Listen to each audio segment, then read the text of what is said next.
The binding problem is a fascinating mystery in neuroscience and psychology that asks, how does your brain take separate pieces of information, like color, shape, and motion, and somehow unify them into one seamless experience? Think about what happens when you see a red apple rolling across a table. Your brain doesn't see red in one place, round in another, and movement somewhere else. It gives you the complete experience of a red, round apple in motion. But behind the scenes, each of those features, color, shape, and motion, is actually being processed in different parts of your brain. Here's what's going on under the hood. Your visual system is highly specialized. Color is mainly processed in a region called V4. Motion is handled by another region known as MT, or V5. Shape and form are processed in other areas like the lateral occipital complex.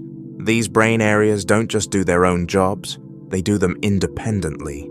So, when your eyes take in light, the visual information gets split and sent along different neural pathways, each analyzing a specific feature of what you're looking at.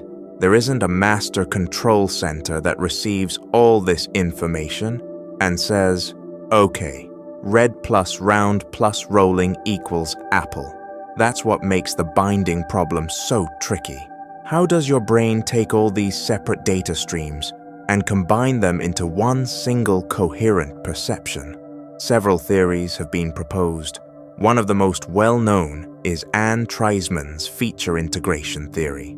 According to this idea, our brains process basic features like color, shape, and motion automatically and in parallel, meaning all at once but separately. But to put those features together into a complete picture, we need attention.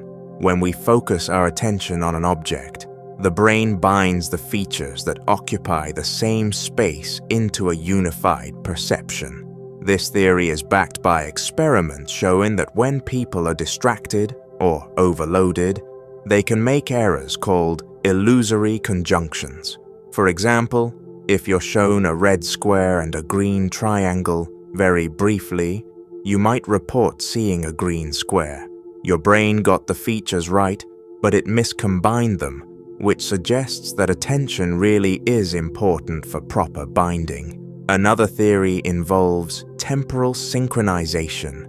Basically, neurons that are coding different features of the same object might fire in sync with each other. So, if the neurons coding for red, round, and moving are firing at the same rhythm, your brain might interpret that synchronization as meaning, hey, these all belong to the same object. Meanwhile, neurons firing out of sync would be seen as representing different objects. This is an elegant idea, but difficult to prove, and it may not explain all types of binding. There are also more modern ideas that rely on how distributed processing works in the brain. The idea here is that there doesn't have to be a single place where features are combined. Instead, networks of neurons across the brain might share enough information through feedback loops and parallel processing that they can agree on which features belong together. In this view, binding might be more of a system-wide pattern rather than a single event. Some researchers even think that memory and prediction play a role. Your brain is constantly trying to predict what it's going to see based on past experience. So when you see something that looks vaguely like a red apple, your brain might automatically fill in the gaps and say, this is a red apple, even if it hasn't fully processed all the features yet. This predictive process could help unify the separate features more quickly and efficiently than if your brain were starting from scratch every time. Despite all these theories, the binding problem is still considered unsolved in a lot of ways. There's no definitive explanation for how your brain does this, and yet it happens so effortlessly and constantly that we almost never notice it. We don't see the world as a jumble of colors, shapes, and motions floating around. We see whole objects, meaningful scenes, and smooth motion. The fact that your brain can do this in real time, hundreds of times per second, across your entire visual field, is honestly incredible. So the binding problem isn't just a nerdy question for scientists. It's a window into how your brain makes sense of the world. It shows how complex and mysterious perception really is. And it also reminds us that even the most ordinary experiences, like watching a red ball bounce, are actually miracles of neural coordination happening behind the scenes. Neuroplasticity is the brain's amazing ability to change its structure and function in response to experience, learning, or injury. Neurons can form new connections, old pathways can be strengthened or weakened, and even entirely new neurons can grow under certain conditions. This flexibility is what allows us to learn new skills, recover from strokes, adapt to new environments, or overcome trauma. But it also raises a deeply philosophical and personal question. If your brain can physically and functionally change throughout your life, then where is the unchanging you? What is the core identity that stays stable while everything else is in flux?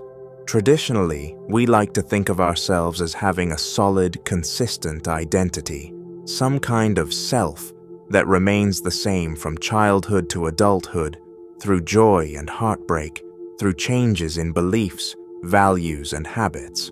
But neuroscience challenges this idea.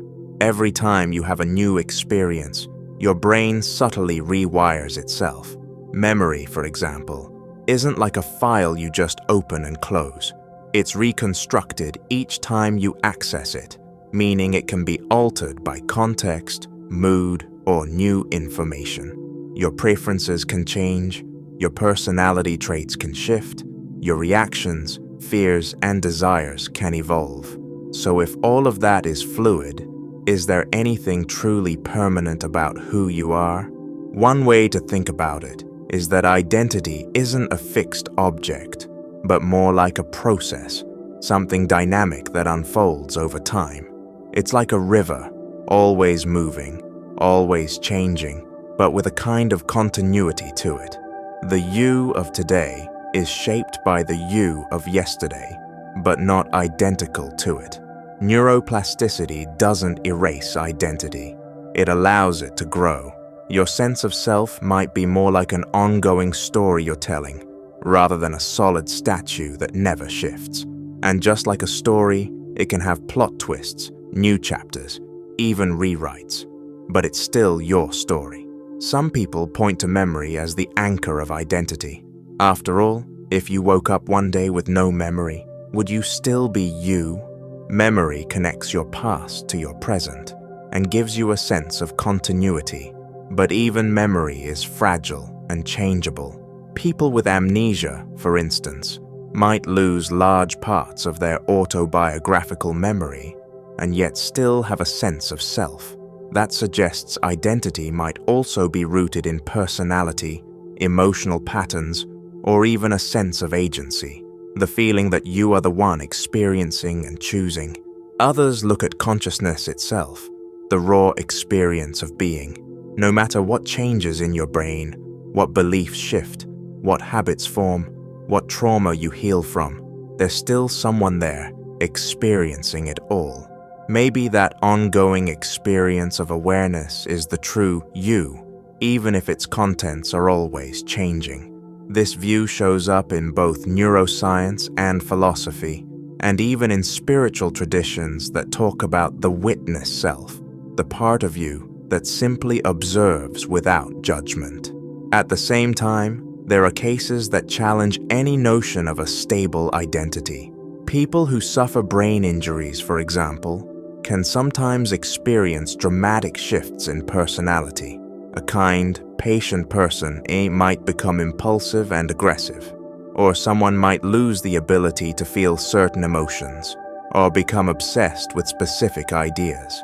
These changes aren't metaphorical. They reflect real, physical changes in the brain.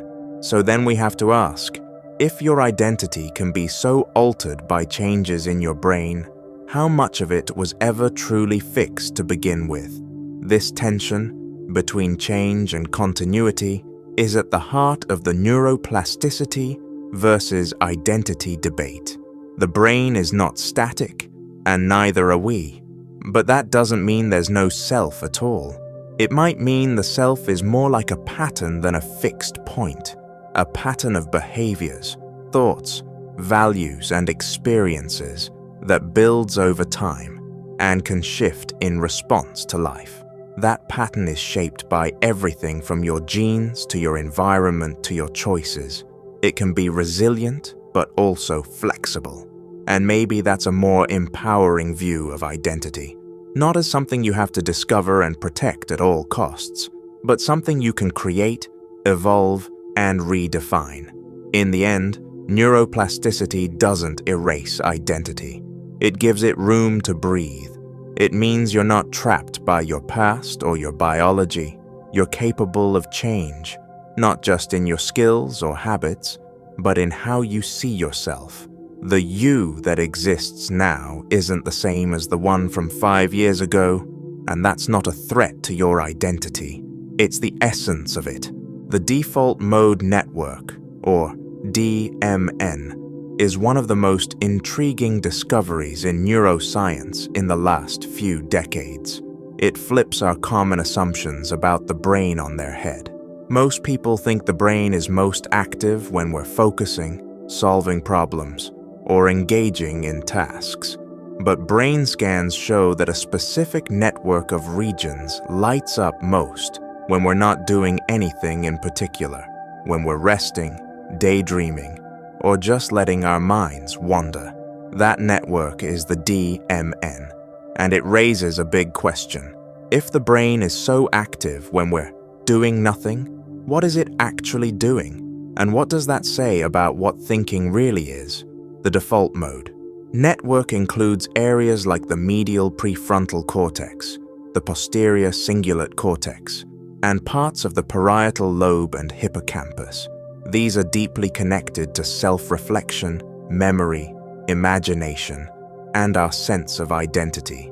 So when you zone out, when your mind drifts during a walk or in the shower, what's happening isn't a shutdown. It's actually a shift into a very different kind of thinking. The DMN kicks in and you start reflecting on the past, imagining possible futures, simulating social interactions, or revisiting emotional experiences. You might be replaying a conversation, anticipating what someone might say in the future, or working through a decision without even realizing it. This kind of mental activity is called autobiographical thinking, thinking about your own life, your goals, your regrets, your dreams. The DMN is like the brain's default setting for constructing and maintaining your sense of self. It's always connecting the dots of your experience, stitching together memories, rehearsing how to navigate the social world, and helping you make sense of who you are over time. That's why, when people meditate, they often describe watching thoughts about themselves, their relationships, their hopes, just bubbling up. That's the DMN at work. One of the most interesting things about the DMN is how it contrasts with the task-positive network, which activates when we focus on external tasks, solving a math problem, reading a book, playing a sport. When one network is up, the other tends to be down. It's almost like the brain toggles between outward-directed focus and inward-directed reflection. And that toggling is essential. Too much DMN activity has been linked to rumination and anxiety, like when you can't stop thinking about something that happened, but not enough DMN activity, like in some neurological or psychiatric conditions, can lead to problems with self-awareness, imagination, or memory. A healthy brain needs both, focused attention and open-ended wandering. So what does this mean for how we define thinking? We often associate thinking with conscious problem solving, logical reasoning, or intellectual effort. But the DMN shows that a huge amount of our mental life happens below the surface, when we're not consciously directing it. In fact, some of our most important insights and creative ideas come when the DMN is active, when we're relaxed, letting our minds drift.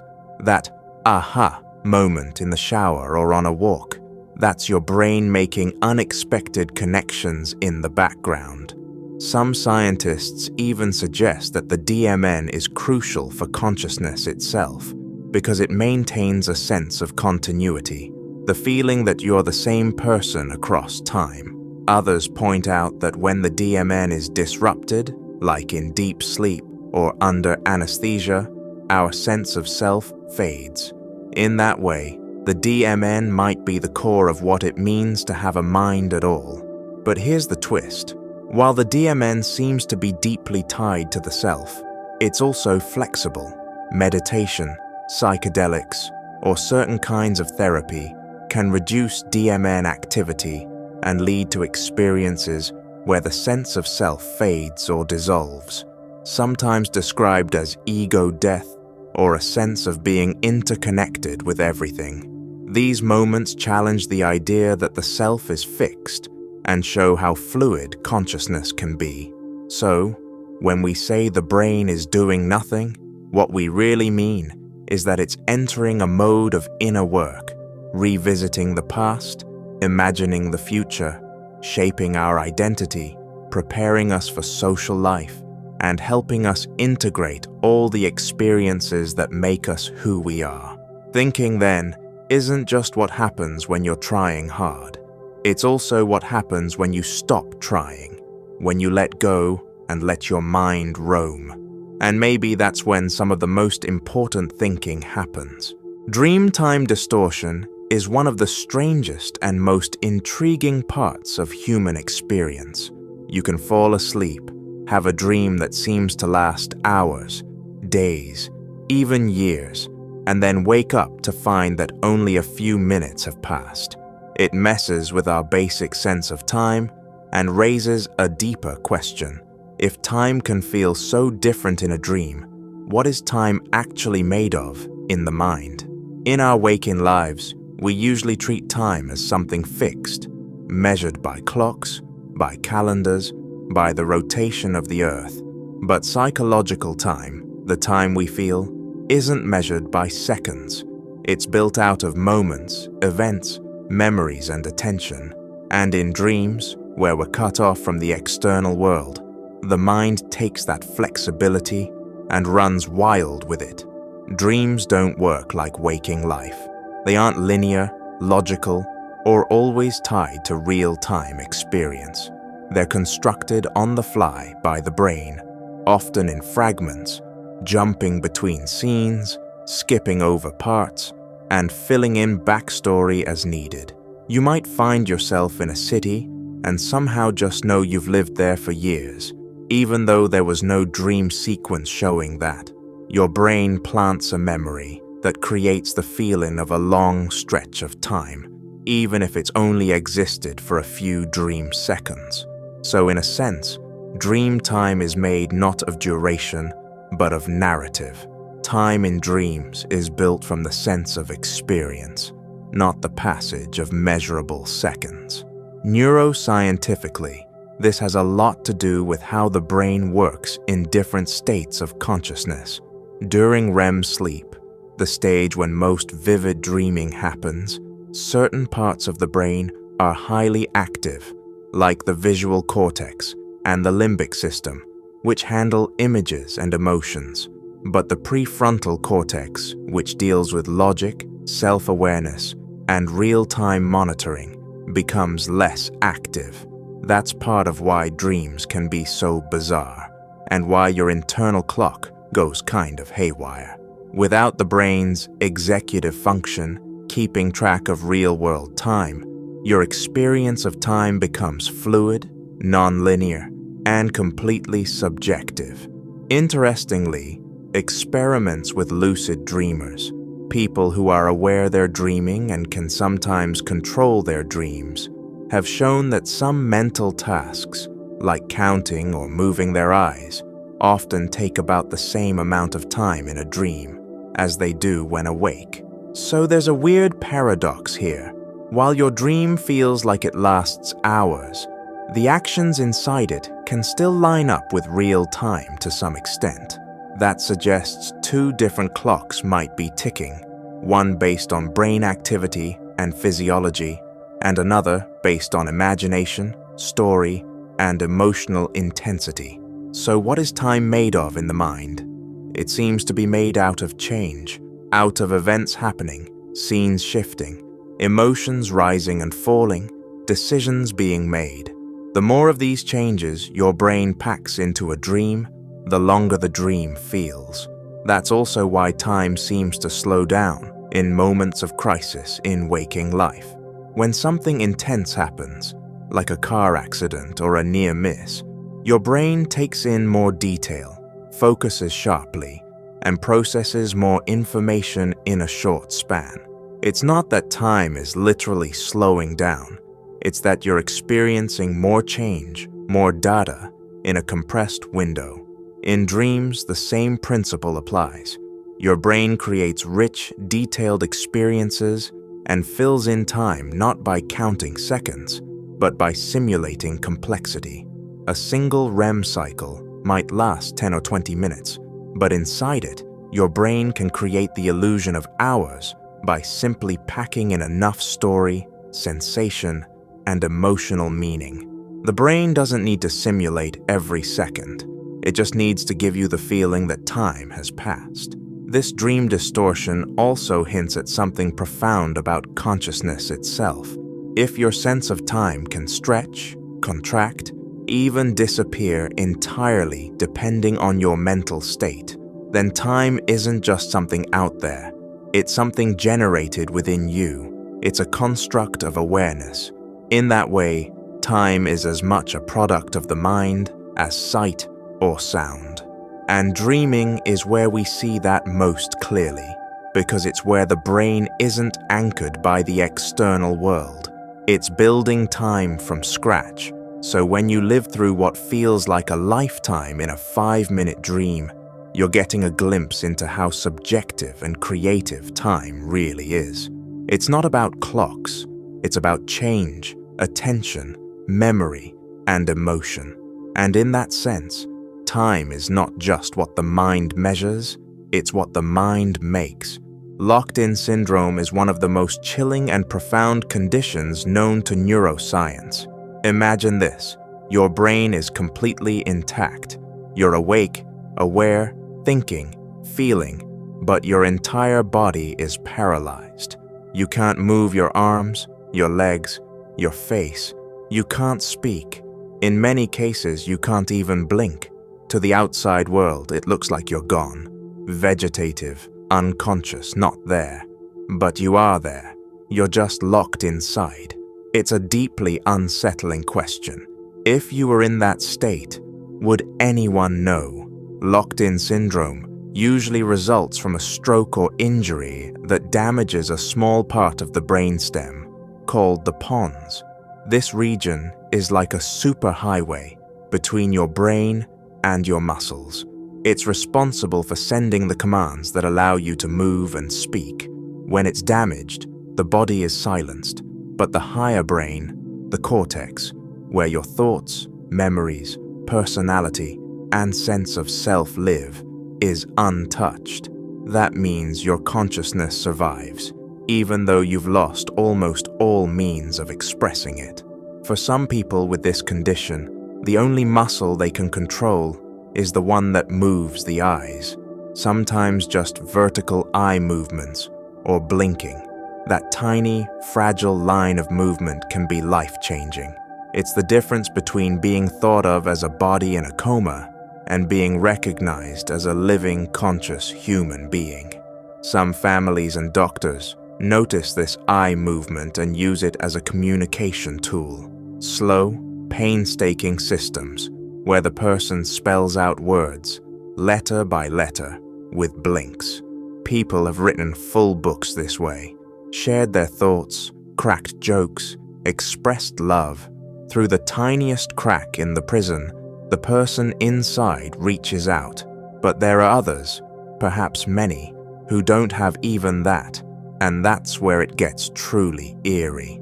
For years, we assumed people who couldn't move or speak and didn't respond to touch or voice were unconscious. But brain imaging studies, particularly fMRI, have turned that idea on its head. In groundbreaking experiments, scientists asked patients who were diagnosed as being in a vegetative state to imagine playing tennis or walking through their home. Amazingly, some patients' brain activity lit up in exactly the same patterns as healthy volunteers. These patients were responding, not with their bodies, but with their thoughts. It was their way of saying, "I'm here." That discovery changed everything. It proved that some people we thought were completely gone were actually aware and listening. They were conscious, just unable to show it. These findings have huge ethical implications. They change how we think about life support, end-of-life decisions, and the definition of consciousness itself. They also challenge us, as a society, to think more deeply about what it means to be present. If someone can't speak or move, does that mean they're not there? Or are we simply not listening in the right way? There's also a profound human element to locked-in syndrome, the internal life of the person experiencing it. What do you do with your thoughts when you can't share them? How do you hold on to your sense of self when no one can see that you're still you? Many patients report that their minds remain active. They remember, imagine, dream, rehearse conversations, relive memories. Some even find peace or purpose. Others describe it as terrifying, like being buried alive. It varies from person to person, and a lot depends on whether they find a way to connect, even minimally, with the outside world. This condition reveals something essential about being human. Our ability to communicate, to express our inner life, is so tightly tied to how others perceive us. When that ability is stripped away, people often assume the worst. But locked-in syndrome reminds us that the essence of a person doesn't disappear just because the body can't respond. The mind, the person, the soul, whatever you want to call it, is still there. And that brings us back to the original question. Would anyone know? The answer depends on how hard we look. With technology, brain imaging, eye tracking, computer interfaces, we're getting better at finding those who are still conscious but unable to speak. And with empathy, with listening beyond speech, with patience and belief, we give people the chance to be heard, even when they can't speak. Locked-in syndrome is a test not just of medical science, but of human connection, of our willingness to keep searching for signs of life, even when the surface shows none. Because the person inside is still thinking, still feeling, still there. The backfire effect is a psychological phenomenon that exposes the strange, sometimes frustrating ways our minds work. It happens when someone is presented with evidence that contradicts a deeply held belief, and instead of rethinking that belief, they become even more convinced that it's true. Not only does the evidence fail to persuade, it actually strengthens the false belief. This feels deeply counterintuitive. We like to think that people, ourselves included, are rational beings. Show us the truth, and we'll accept it. But the backfire effect suggests that reason doesn't always lead us where we think it should. So why does it fail us? To understand this, we have to look beyond logic and into psychology. Beliefs aren't just mental conclusions.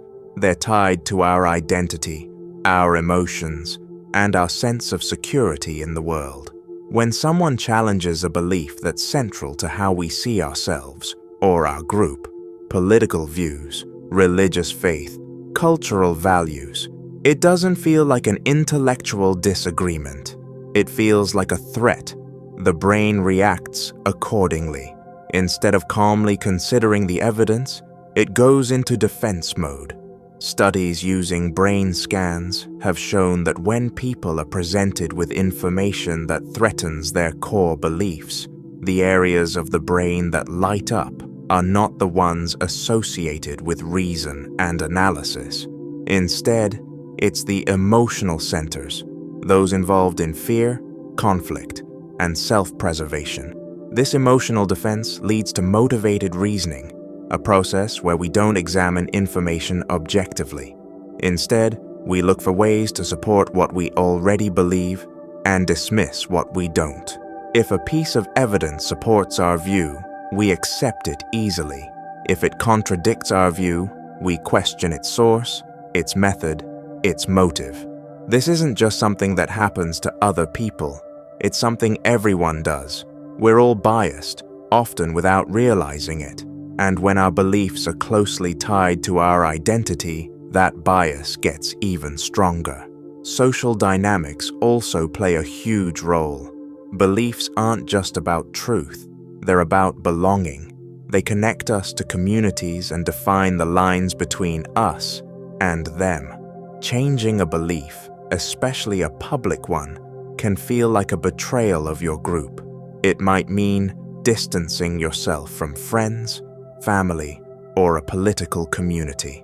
The social cost of admitting you're wrong can feel higher than the psychological cost of staying wrong. And so, even in the face of strong evidence, people may cling to their beliefs, not because they hate the truth, but because they fear the consequences of letting go. There's another element at play here, and that's the way information is presented. Facts can feel threatening depending on tone, timing, and delivery. If someone feels attacked or condescended to, their mind shuts down before they even consider the content of what's being said. This is why shouting facts across a debate stage or a social media thread rarely changes minds. It's not about how true your argument is, it's about how the other person feels receiving it. And if they feel like you're trying to make them look foolish, they'll resist, no matter how solid your case. But the backfire effect isn't inevitable. It doesn't happen in every situation, and not to the same degree in every person. It's most likely to happen when beliefs are emotionally charged, and when people feel cornered or attacked. On the other hand, when people feel safe, heard, and respected, they're more open to new ideas, even uncomfortable ones. That's why some of the most effective ways to challenge false beliefs don't involve facts at all, at least not at first. They start with empathy, with asking questions instead of arguing, with telling stories instead of citing stats. When you build trust, the mind opens up. There's also something to be said for time and repetition. Beliefs don't always shift immediately. Sometimes it takes hearing the same idea in different ways, from different voices, over time, for someone to even consider changing their mind. And sometimes, what gets through isn't a dramatic confrontation. It's a quiet moment of reflection that comes much later. So, why does reason fail us? Because we are not purely rational creatures. Our beliefs are tangled up with fear, identity, memory, and belonging. Facts are important, but they're not enough on their own. To reach someone's mind, you often have to reach their heart first. You have to understand the belief behind the belief, the emotional need it serves, the story it fits into, and approach it with care. Understanding the backfire effect doesn't mean we give up on facts. It means we become more skillful in how we use them. It reminds us that persuasion is less about proving people wrong and more about helping them feel safe enough to explore the possibility that they might be. And that takes patience, humility, and a willingness to see the human being behind the belief. When reason alone fails, connection can sometimes succeed.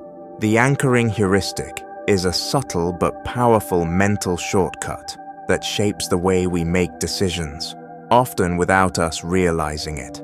It works like this. The first number or value you're exposed to, whether it's relevant or not, creates a kind of mental anchor. Your brain latches onto it, and it ends up influencing your judgment about everything that comes after. Even when you know that the number is random or unrelated, it still tugs your thinking in its direction. This isn't just a quirk in the way we shop or estimate prices. It's a fundamental insight into how our minds process information and why our decisions are so easily swayed.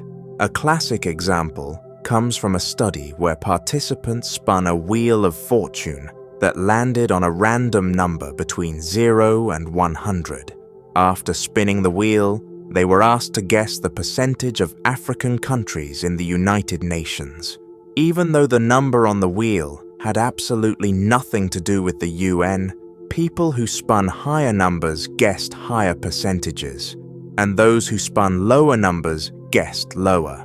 The number they saw first anchored their response, even though it was completely meaningless. That's how irrational anchoring can be. It happens constantly in everyday life.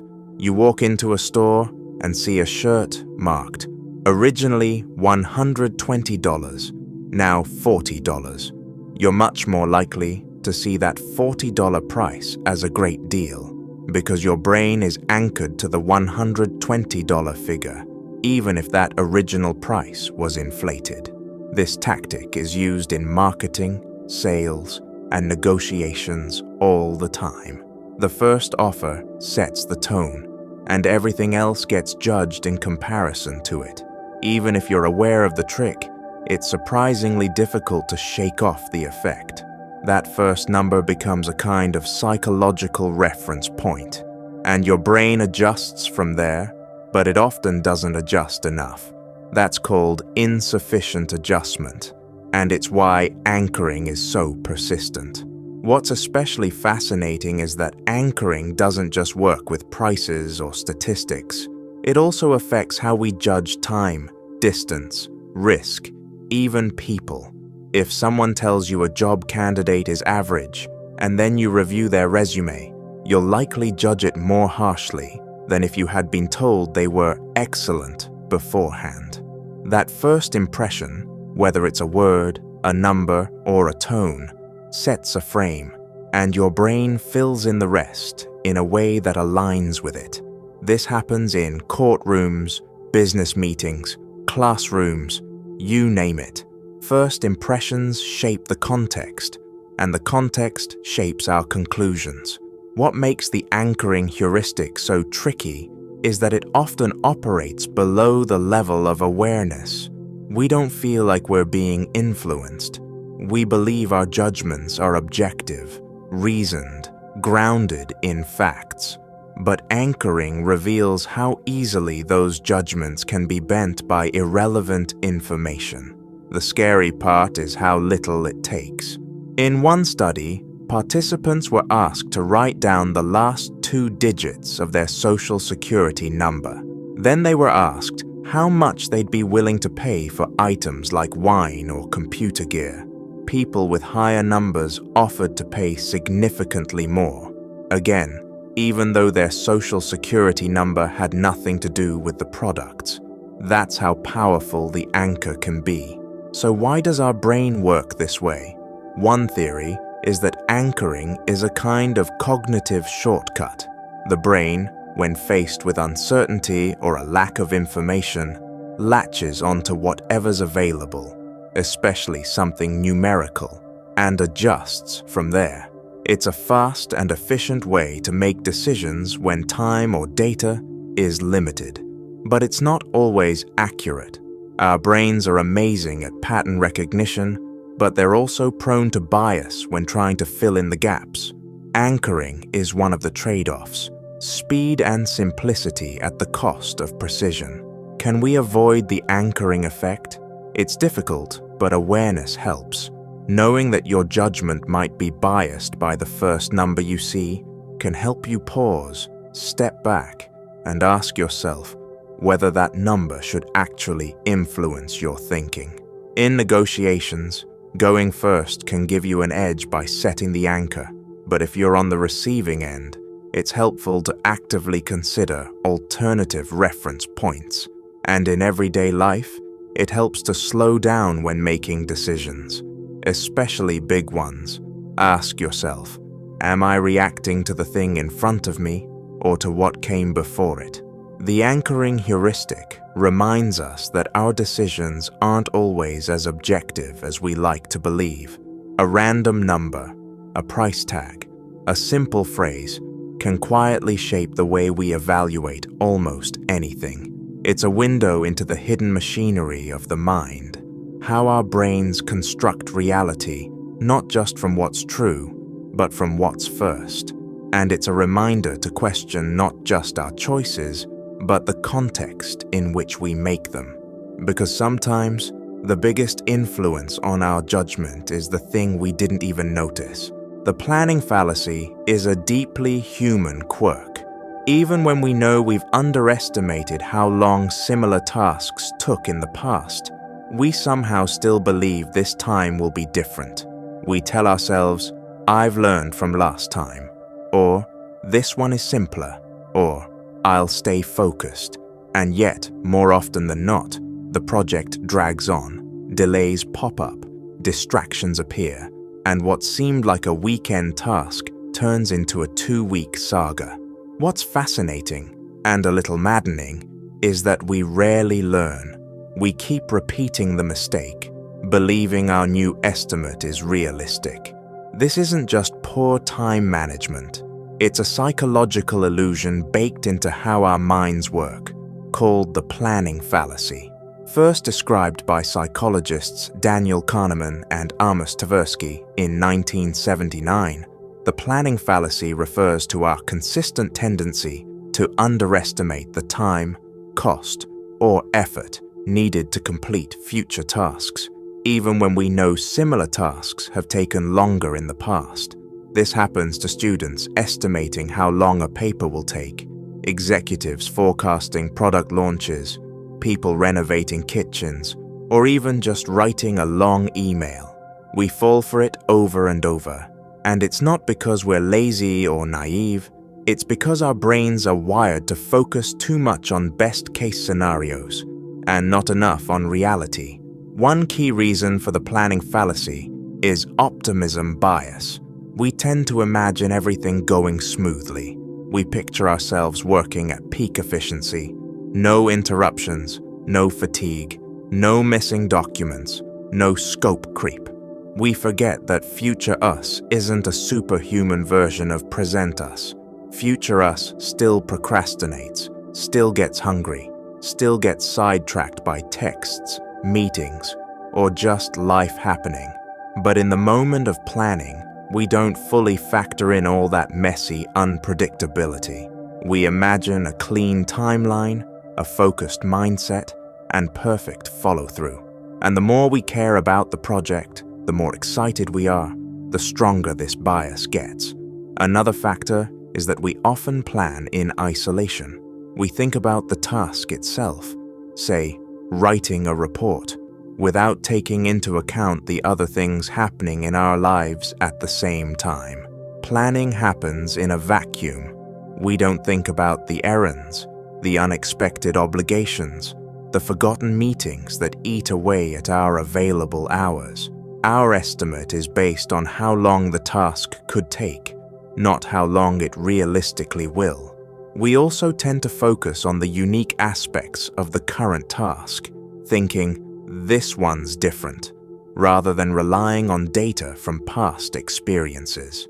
Psychologists call this the inside view, a narrow, detailed focus on the project in front of us, rather than stepping back and looking at the bigger picture or the outside view, which is often much more accurate. There's also a social element to the planning fallacy.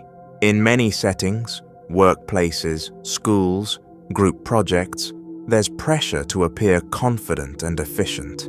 Admitting that something might take longer than expected can sound like a lack of ambition or skill, so we round down our estimates, promise quick turnarounds, or set aggressive deadlines, even when we know better. And once that estimate is out there, especially if it's public, it can be hard to revise.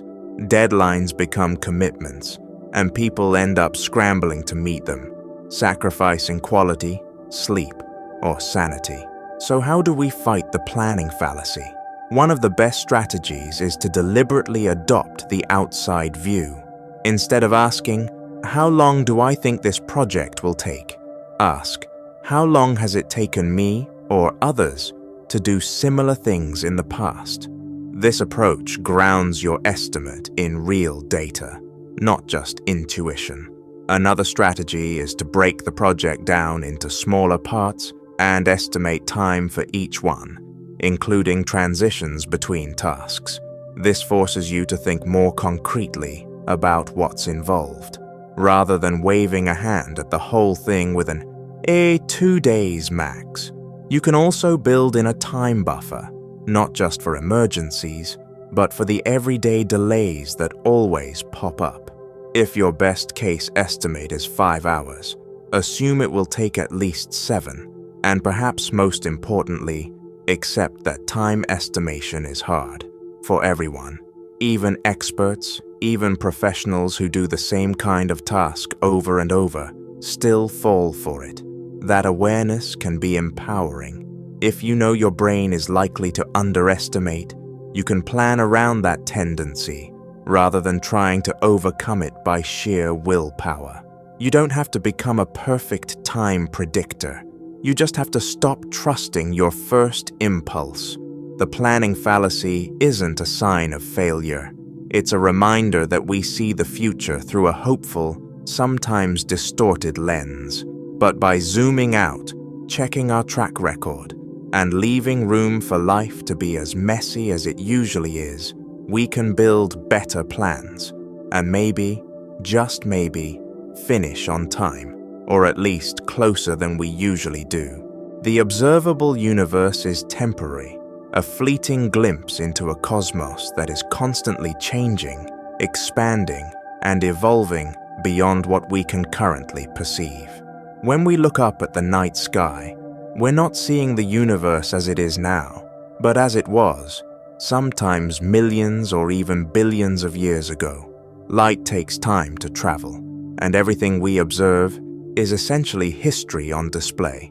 Galaxies, stars, and cosmic events are all frozen in time from our vantage point, and yet even that limited window is slowly closing. The universe is expanding, and it's doing so at an accelerating rate due to a mysterious force called dark energy. As this expansion continues, more and more of the universe will slip beyond our ability to observe it, not because it disappears, but because the light from those distant regions will never be able to reach us. Eventually, much of what we currently see will vanish from view forever.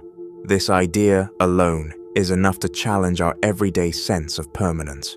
We tend to think of the universe as an eternal backdrop, a fixed and unchanging canvas on which the drama of existence unfolds. But the reality is that our access to the cosmos is limited both by time and by physics. The observable universe is defined by the distance light has been able to travel since the Big Bang, around 13.8 billion years ago. That means we can currently see objects up to about 46 billion light years away in every direction.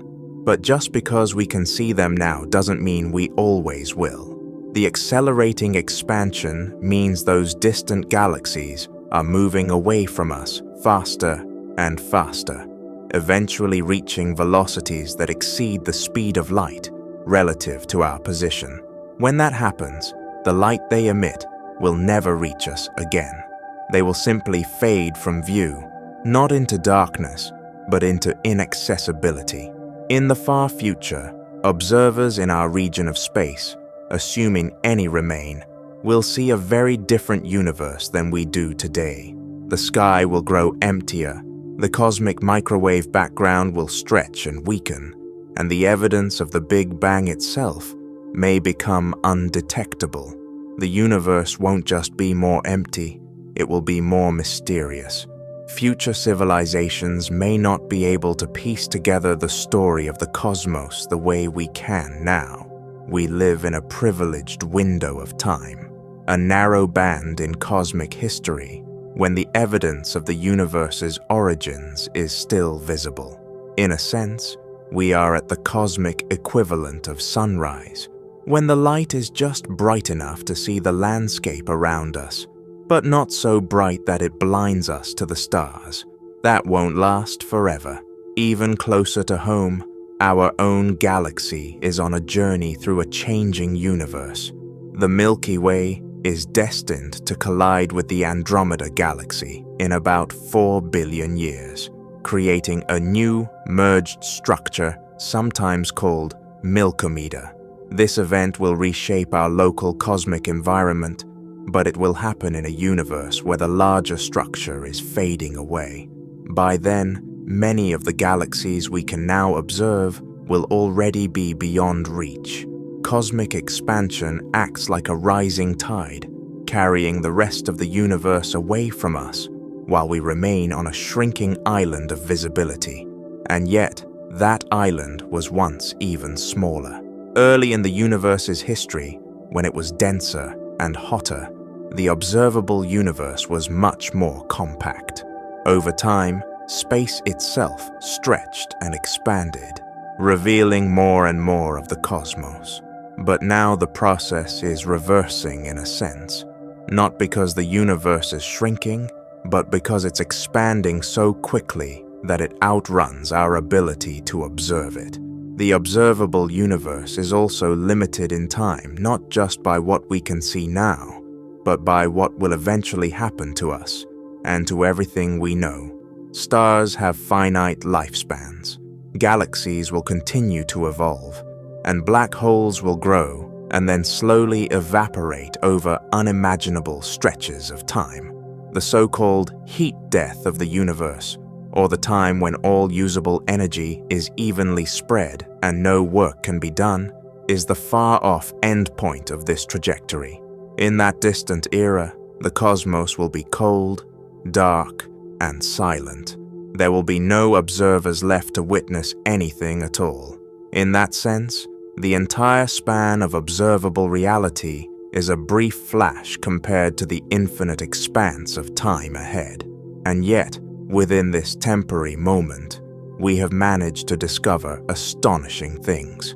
We've mapped the structure of galaxies, measured the cosmic microwave background, identified gravitational waves, and even observed black holes. We've used the tools of science to push the edge of the observable universe as far as humanly possible, extracting meaning from photons that have traveled for billions of years just to reach us.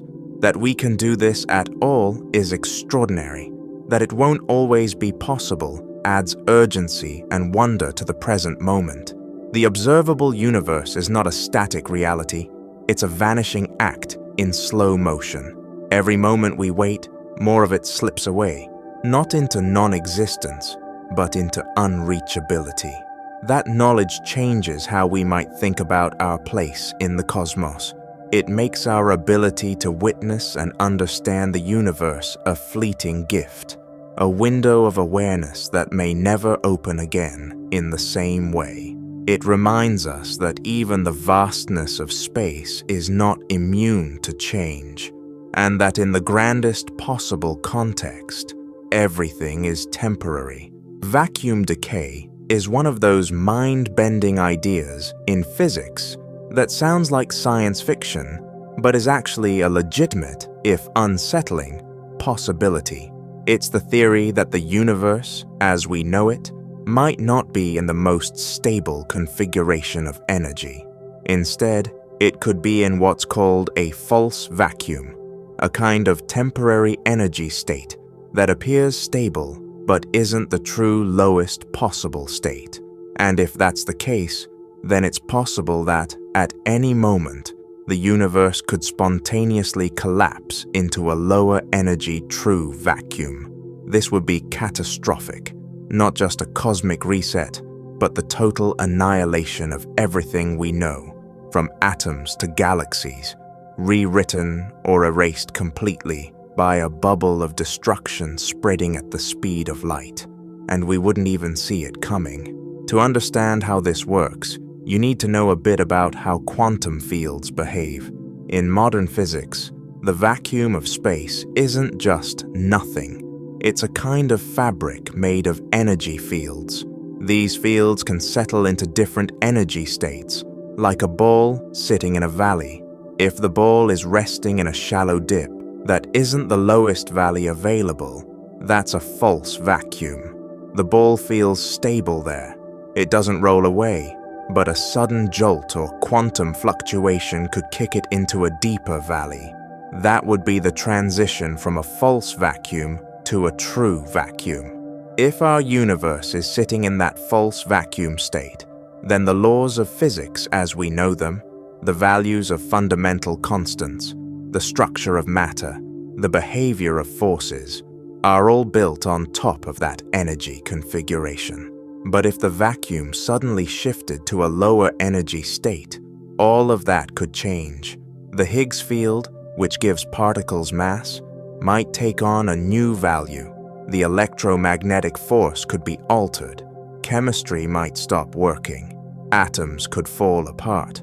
In an instant, the very rules of existence could be rewritten. And the truly wild part, if this vacuum decay began somewhere in the universe, it would spread outward in a bubble, traveling at the speed of light. There would be no warning, no way to detect it coming, no time to prepare. The bubble would arrive, and that would be it.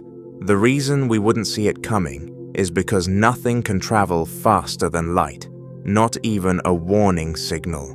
Whatever happens inside the bubble would be governed by totally different physics. It might be a lifeless void, or maybe something else entirely, but it would no longer be our universe. This possibility, while terrifying, isn't just some doomsday fantasy. It arises from real physics, particularly from our understanding of the Higgs boson, the particle discovered in 2012 at CERN. The mass of the Higgs suggests that our universe may indeed be in a metastable state, a false vacuum. Calculations based on current measurements of the Higgs field and the mass of the top quark suggest that the vacuum could be stable, unstable, or somewhere in between. And if it's unstable, then vacuum decay becomes a real possibility, even if an extremely remote one. But here's the thing, possible doesn't mean likely in the way we usually think about it. Vacuum decay is a quantum process. It could happen tomorrow, or not for trillions of years. The odds are astronomically small at any given moment. And even if it were happening somewhere far away, the expanding bubble would still take time to reach us. Time we would never be aware of, because it would still be traveling at light speed, undetectable, until it hits. Oddly enough, this existential threat is one of the most peaceful. Unlike an asteroid impact or a supervolcano, vacuum decay would be instantaneous. No suffering, no countdown, no panic, just a clean, immediate end or transformation of the universe. In a strange way, it's almost reassuring. If it happens, we'll never know. So what do we do with the knowledge that the universe might be living on borrowed time, perched on a false vacuum, waiting to tunnel into something else? For most physicists, it's a reminder of how incomplete our understanding of the cosmos still is. It pushes us to keep probing the deep structure of quantum fields, to refine our measurements, to explore the limits of what's possible. But for the rest of us, it's a kind of cosmic perspective check. The universe doesn't owe us stability. Everything we take for granted, time, space, particles, light, depends on the structure of the vacuum. And that structure, it turns out, might be a little more fragile than it seems. Still, there's no reason to panic. Vacuum decay, if it happens, is entirely beyond our control, and worrying about it changes nothing. What it can do is remind us just how weird and wild this universe really is, and how precious every moment of existence becomes when you realize it all rests on a quantum knife's edge. Planck time is the smallest meaningful unit of time in the universe as we currently understand it, a mind-bogglingly tiny sliver of a second that lies at the very edge of physics. It's not just short, it's inconceivably short, about 5.39 times 10 to the negative 44 seconds. That's a decimal point followed by 43 zeros, then a 5. It's the time it takes for light to travel 1 Planck length, which is itself the smallest meaningful unit of distance. Below this timescale, the very concept of time, of before and after, starts to break down. In other words, Planck time may mark the boundary between what we can talk about and what we can't. It's where our current laws of physics, especially general relativity and quantum mechanics, stop playing nice with each other. To grasp why this matters, it helps to understand where Planck time comes from. It's derived from a combination of 3 fundamental constants: the speed of light, which tells us how fast information can travel, the gravitational constant, which governs how gravity behaves, and Planck's constant, which defines the scale at which quantum effects become significant. When you combine these in just the right way, you get Planck units, natural scales that aren't based on human-made systems like seconds or meters, but on the actual structure of the universe. These units are thought to represent the limits of measurable reality. Planck time, then, is the shortest time interval that has any physical meaning in our current understanding of physics. If you try to divide time into intervals shorter than that, the very idea of time becomes fuzzy. Space and time themselves may no longer behave in a continuous way. Instead, they might become quantized, broken up into discrete, indivisible chunks. Below this scale, there's no agreed-upon framework for how reality behaves, because the 2 dominant theories of physics, Einstein's general relativity, which describes gravity and the large-scale structure of space-time, and quantum mechanics, which describes particles and forces at the smallest scales, begin to contradict each other. This breakdown becomes especially relevant when you start asking what happened at the very beginning of the universe. According to the standard Big Bang model, space and time as we know them emerged from a singularity, a point of infinite density and 0 volume. But what happened during the first Planck time after the Big Bang? What was the universe like at 10 to the negative 43rd seconds old? The honest answer is, we don't really know. At that time scale, our equations stop working. Gravity should be incredibly strong and governed by quantum effects, but we don't yet have a quantum theory of gravity. That's what physicists are trying to build. A theory of everything that unifies the physics of the very big and the very small. So why is this important? Because Planck time might be the key to understanding how the universe began. Did time itself emerge from something more fundamental? Was there a before the Big Bang, or is that even a meaningful question? If Planck time represents a limit beyond which the concept of before breaks down, then it's possible that time doesn't extend infinitely into the past. It might have a beginning, not just in terms of what happened, but in terms of what it means to talk about time at all. Some theories, like loop quantum gravity, suggest that space-time might be made of tiny loops or grains at the Planck scale. Others, like string theory, propose that the smallest constituents of reality aren't particles, but vibrating strings, and that at the Planck scale, these strings might be the fundamental building blocks of everything. Still others, like causal set theory, imagine space-time itself as a kind of network, a series of discrete events connected not by continuous coordinates, but by relations of cause and effect. In each of these frameworks, Planck Time plays a crucial role because it's the scale at which classical ideas of smooth, continuous space and time no longer apply. Even more speculative ideas suggest that reality, at its most fundamental level, might not involve time at all. Some physicists have argued that time could be an emergent property, something that only appears when you zoom out far enough.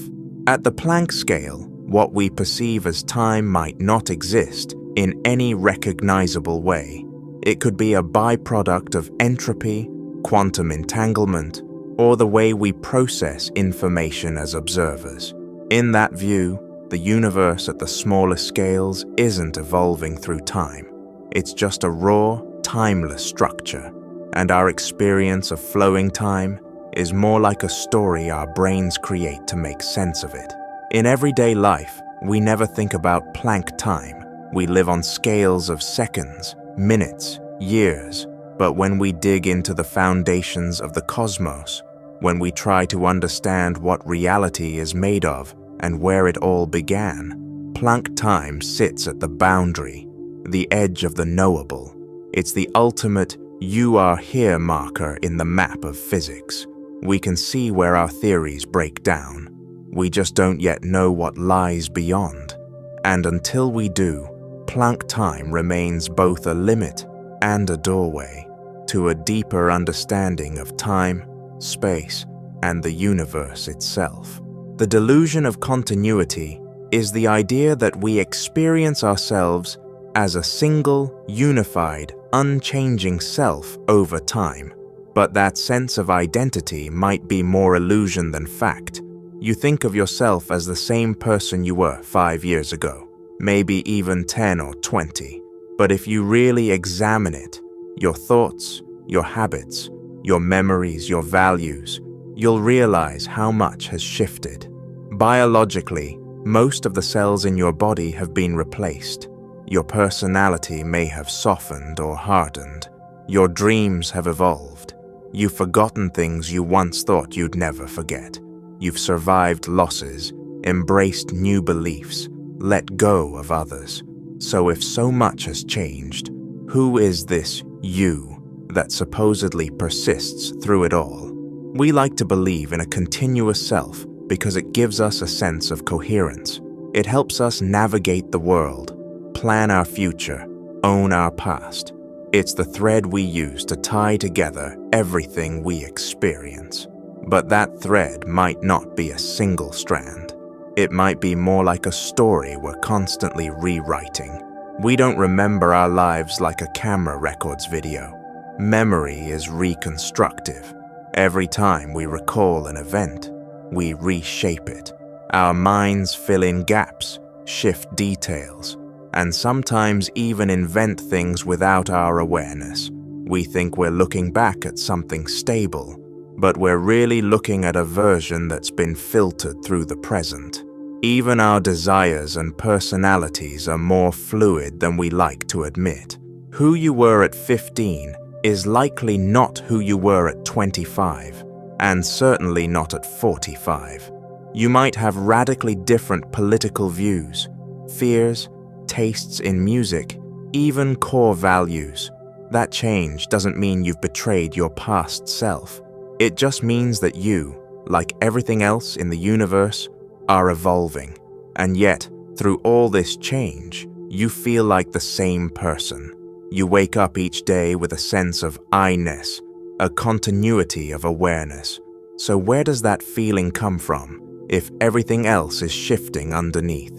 One idea is that this sense of self is constructed moment by moment, a sort of psychological interface that the brain builds to manage memory, attention, and decision-making. It's not that there's a deep, unchanging you hidden somewhere in your brain. It's more like your brain is constantly assembling a version of you based on context, memory, and current input. And because this construction happens smoothly and automatically, it feels continuous. But just like a movie feels like a continuous image, even though it's made up of individual frames, yourself might be a mental illusion, a convincing story made from scattered moments stitched together. There's also a biological component. The body's cells regenerate over time. Skin cells, blood cells, even parts of your bones and brain gradually renew themselves. While some cells, like certain neurons, may last a lifetime, the overall material that makes up you is always in flux. So even at the molecular level, the you of today is not the you of 5 years ago. We're more like a process than a fixed structure, less like a statue, more like a flame. Some philosophies and spiritual traditions have long pointed to this idea. In Buddhism, for example, the self is seen as an illusion, an ever-changing bundle of experiences, perceptions, and conditions. There's no fixed identity, only the temporary combination of mental and physical elements. Modern neuroscience seems to echo this view. There's no single location in the brain where the self resides, no central command center. Instead, the feeling of being you arises from the interaction of many systems: memory, perception, emotion, language, all working together. This isn't just a fascinating thought experiment. It has real emotional implications. On one hand, it can be unsettling.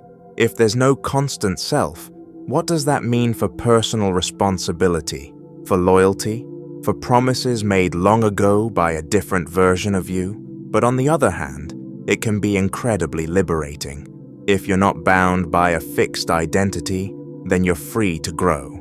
You're not locked into who you were.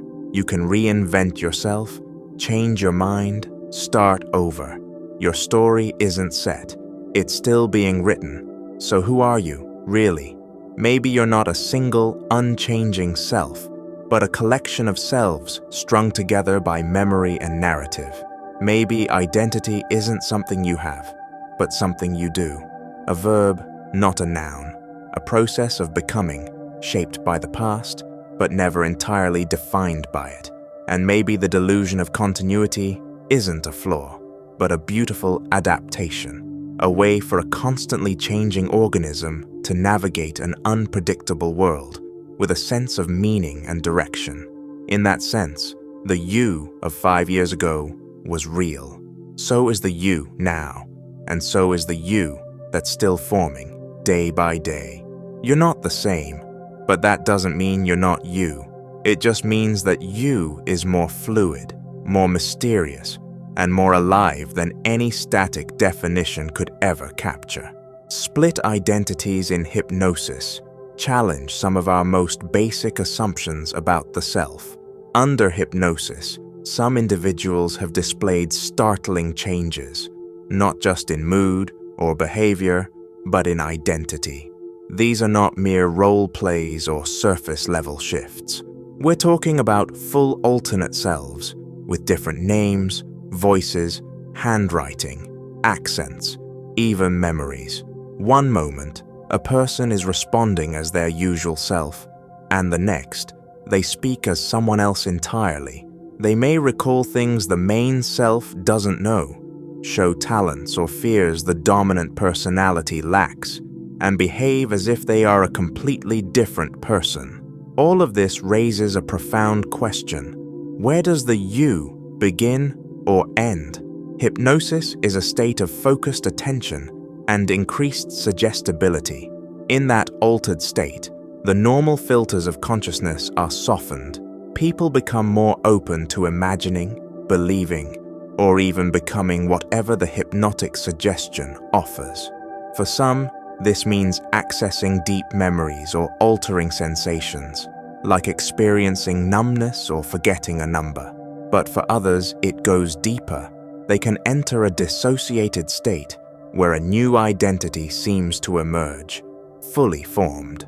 This phenomenon overlaps with what's been observed in cases of dissociative identity disorder, where separate identities with their own traits appear to coexist within one person.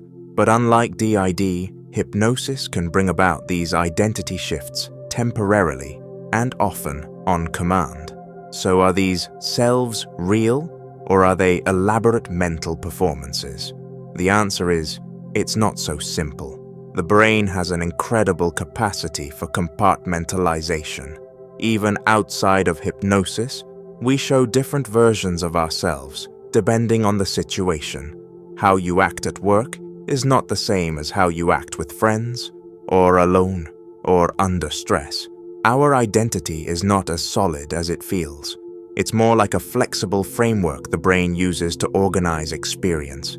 Hypnosis seems to tap into that flexibility and push it to the extreme. Under suggestion, the mind may allow one part to take over, with access to specific memories, preferences, or habits, while temporarily shutting down the others. The result can feel like a completely different person has stepped in.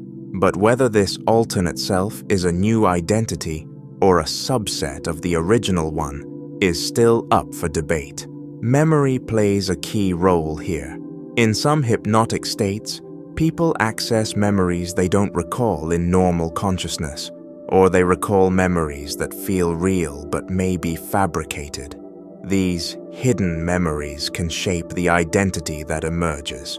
For example, someone hypnotized to regress to childhood might speak, think, and react in a way that matches their younger self, not because they've truly become that child again, but because the mind has recreated the framework of that identity based on memory and suggestion. In some cases, people even display different physiological responses, heart rate, body temperature, or pain sensitivity, depending on which identity is present.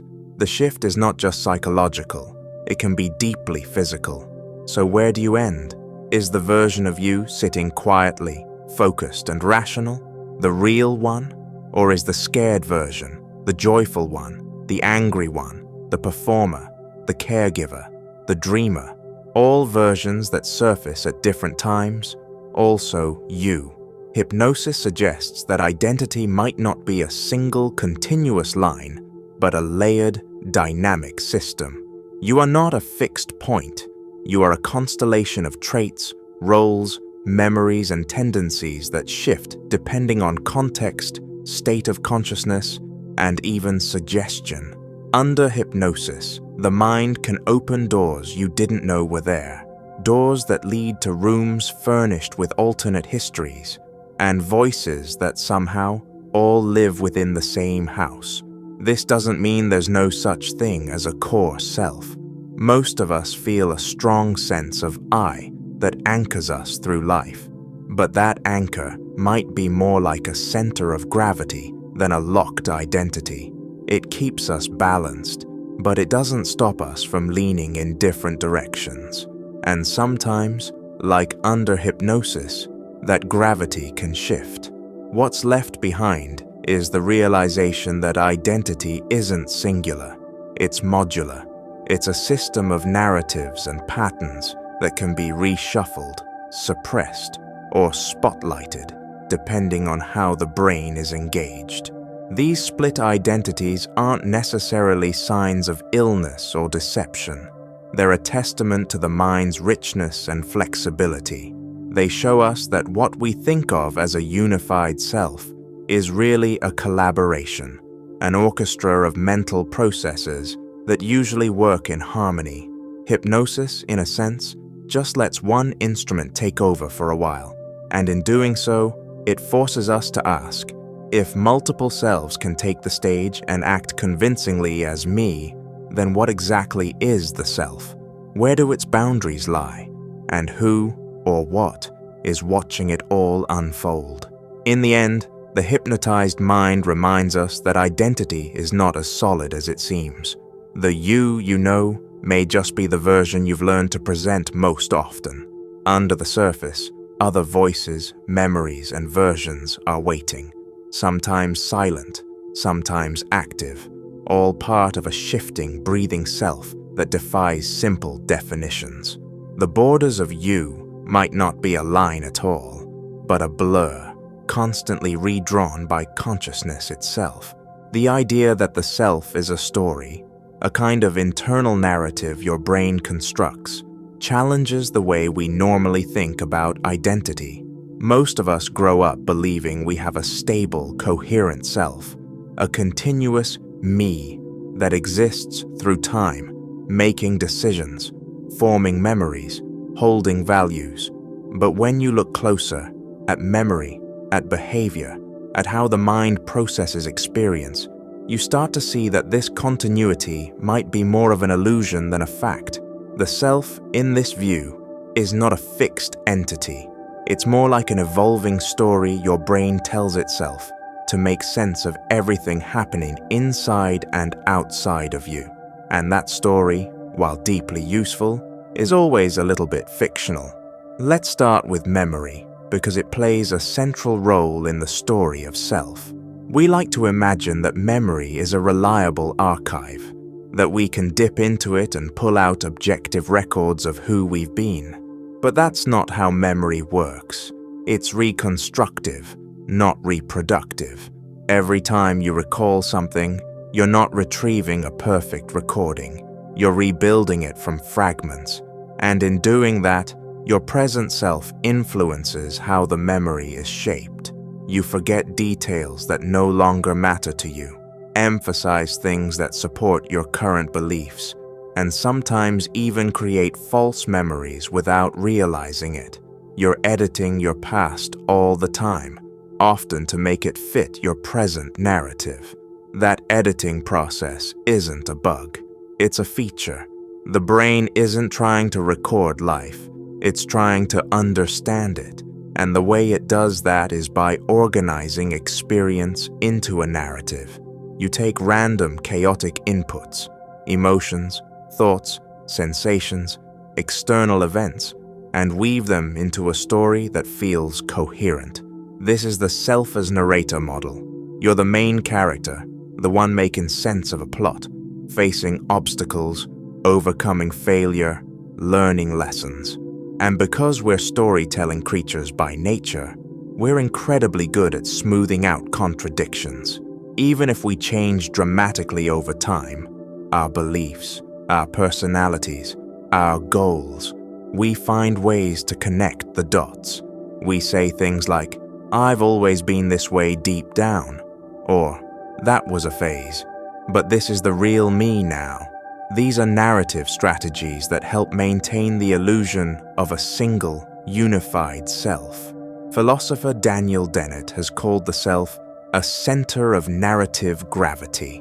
It's not a thing you are, it's something you construct, an organizing principle for your experiences, and like gravity, it's not tangible, but it shapes everything. This view suggests that there's no central you pulling all the strings behind the scenes. Instead, there's a collection of mental processes, perceptions, memories, emotions, desires, held together by the story you're telling. It's a useful illusion, but an illusion nonetheless. You can see this story-making instinct at work in everyday life. Think about how you explain your own decisions. You don't always know why you do something in the moment, but later, you'll come up with a reason that fits the narrative. Psychologists call this confabulation, creating explanations after the fact to maintain the sense of a coherent self. And it's not just about little decisions. It applies to major life events. People often reframe difficult experiences, breakups, failures, traumas, as turning points or lessons, even if they didn't feel that way at the time. Why? Because stories need structure. They need cause and effect, heroes and obstacles, growth and meaning. So your brain retroactively inserts those elements, shaping your identity in the process. But if the self is just a story, does that mean it's fake? Not necessarily. Fictional doesn't mean meaningless. Stories are how we make sense of the world.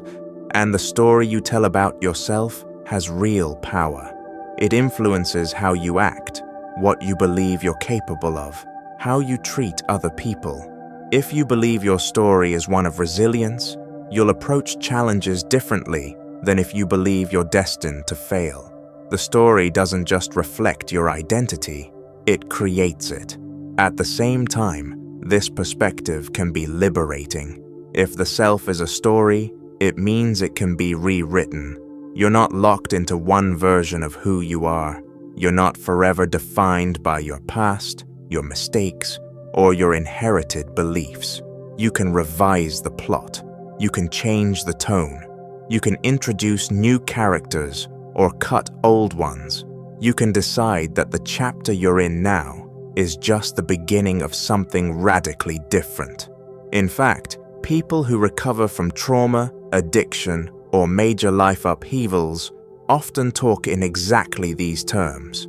They rewrite their narrative, and in doing so, transform their identity.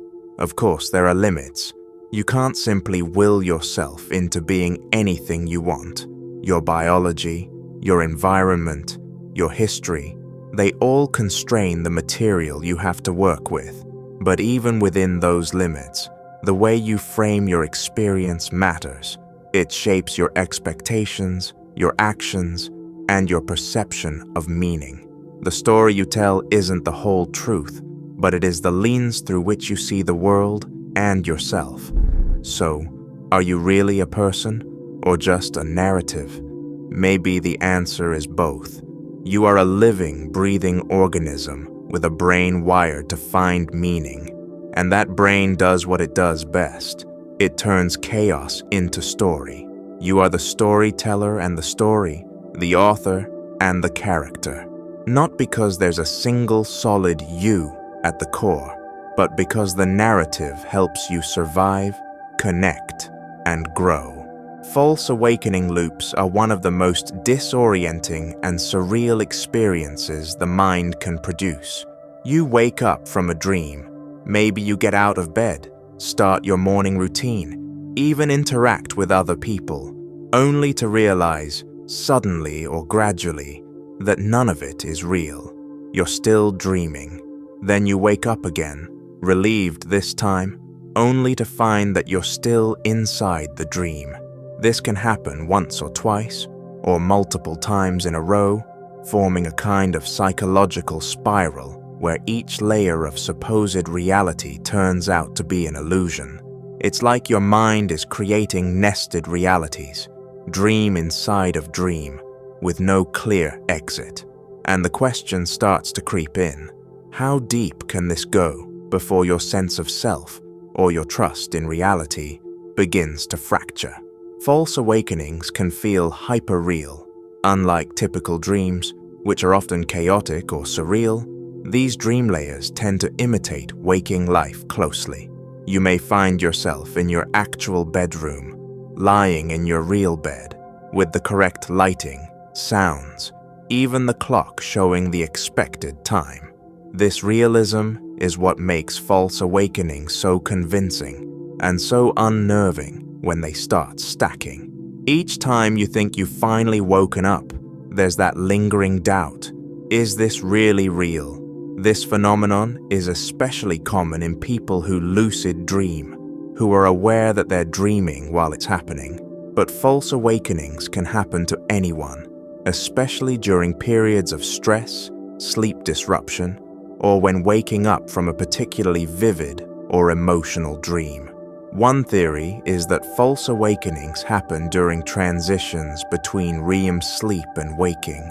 Your brain is trying to wake up, activating systems that create the sensation of being conscious, but it hasn't fully disengaged from the dream state. The result is a kind of hybrid experience. Your brain builds a version of waking reality, but it's still entirely internal. The loops begin when you try to wake up inside the dream, and your mind constructs yet another version of consciousness, Each new layer is built from fragments of memory, expectation, and perception. If your mind expects to wake up in your bed, it creates a version of that. If you think you're running late for work, it might invent a whole fake morning routine. The layers can get increasingly strange or distressing, especially if you realize you're stuck in a loop. Some people report a feeling of panic or existential dread, the fear that they'll never escape, or that waking life itself might be just another dream. So how many layers deep can the mind go? Technically, there's no hard limit. Dreams aren't constrained by logic or physics. They're generated by the brain's vast and flexible ability to simulate experiences. There are reports of people experiencing 5, 10, even more false awakenings in a row, and within each layer, time can feel real and stretched out. You might feel like you've lived through an entire morning or a full day before realizing it was all imagined. The loops can be exhausting, confusing, and for some people, even traumatic. Others find them fascinating, like stepping into a waking dream world that challenges the boundaries of self and reality. From a neurological perspective, what's likely happening is a glitch in the brain system for distinguishing between internal and external stimuli. Waking up is usually a clean process. The brain shifts from REM sleep into conscious awareness and reconnects with the external environment. But in a false awakening, the dream state mimics waking cues so well that the brain's usual checks and balances fail. The mind thinks it's awake because the dream is simulating the experience so accurately. But without actual sensory input from the outside world, it's still dreaming. It's like a simulation trying to simulate itself, each layer drawing from the one before it, becoming harder to distinguish from real experience. This raises a deeper philosophical question. If each layer of dream feels real, then what makes waking life more real than any of them? Is it consistency? The stability of physical laws? The shared experiences we verify with others? Or is it just that, in dreams, things eventually start to break down, details shift, logic collapses, and you begin to notice the cracks? Maybe reality is just the dream that holds together the longest. Lucid dreamers sometimes use reality checks to escape false awakenings. Techniques like looking at text, which tends to shift in dreams, flipping a light switch, which often doesn't work, or pinching themselves. When these don't behave as expected, the dreamer realizes they're still dreaming. But even these can fail in advanced false awakening loops, because the brain can simulate them too. The mind can create fake reality checks that seem to pass. That's when the experience goes from strange to deeply uncanny. False awakening loops are a reminder that consciousness is not a single state. It's a layered, flexible system that can be tricked, looped, or fractured. Your sense of being awake, of being you in the world, depends on many moving parts: attention, memory, perception, sensory input, all working together. When some of those parts get scrambled, your brain fills in the gaps with stories, simulations, versions of reality, and sometimes it fills in the same illusion multiple times in a row. So where's the limit? Maybe the real question isn't how many layers the mind can create, but how confidently it can convince you that each one is real. And in that sense, the terrifying or thrilling truth is that your reality, right now, as you read this, feels no different than those dream layers felt in the moment. You just trust this one more. The experience machine is a powerful thought experiment that raises a deceptively simple question. If you could plug into a machine that simulates a life of perfect happiness, would you do it? Not just brief moments of joy, but full, uninterrupted bliss. Every dream fulfilled, every success achieved, every moment tailored to your deepest desires. The catch? It's not real. You'd be floating in a tank, your body inactive, your brain stimulated by a computer feeding you the illusion of a perfect life. You wouldn't know it's fake. You'd believe it's all real. So, would you plug in? And more importantly, should you? At first glance, the idea is tempting. Most people spend their lives chasing happiness in one form or another, through relationships, careers, creativity, wealth, comfort. If a machine could deliver all of that, minus the uncertainty, stress, and heartbreak of real life, what's the harm? The feelings would be genuine. You'd feel love, pride, accomplishment, joy. The people in your simulated life would seem as real as anyone you've ever known. It would be seamless, immersive, and custom-built to make you feel whole. If happiness is the ultimate goal, wouldn't this be the most efficient way to get there? But the hesitation many people feel reveals something deeper. For one, there's the problem of authenticity. Even if your experiences feel real, they're not connected to reality. You didn't really climb a mountain, fall in love, write a novel, or raise a child. You just felt like you did. There's something hollow in that, something that violates our sense of what it means for something to matter. Many of us want more than just the sensation of a meaningful life. We want to live one, and that means actually doing, failing, struggling, creating, and connecting with the real world. This is where the thought experiment really pushes back against certain ideas in moral philosophy, especially the idea of hedonism, which suggests that pleasure is the highest or only intrinsic good. If pleasure is all that matters, then plugging into the experience machine is obviously the right choice. But most people sense that there's more to a good life than just feeling good. We value truth, growth, challenge, connection, and agency, even when those things come with discomfort. We don't just want happiness, we want that happiness to come from somewhere real. There's also the issue of autonomy. Plugging into the machine means giving up control of your life. You're not choosing your path anymore. The machine is feeding it to you. Even if you program the starting conditions, the experience unfolds without any real interaction with the external world. You're not living a life, you're passively receiving one. And for many people, that loss of agency, of authorship over their own story, is too much to give up, no matter how happy it makes them feel. Still, some might argue that if the feelings are indistinguishable from those in real life, and the machine creates no suffering, then it's a valid alternative. After all, we already live with a kind of narrative illusion. Our memories are unreliable, our perceptions are filtered, our lives shaped by luck, stories, and bias. Maybe the machine is just a cleaner, more efficient version of the same thing. If we already spend much of our time constructing internal realities, pursuing dreams that may or may not come true, and trying to squeeze meaning from chaos, how different is a simulated life? Really, that's the uncomfortable part. The experience machine doesn't just test our values, it also reveals how much of our existing life is already a simulation of sorts. We curate our identities through social media, choose the best parts of our story to share, and seek experiences that feel satisfying even if they're fleeting or performative.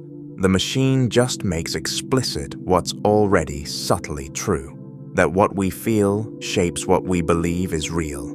So would you plug in?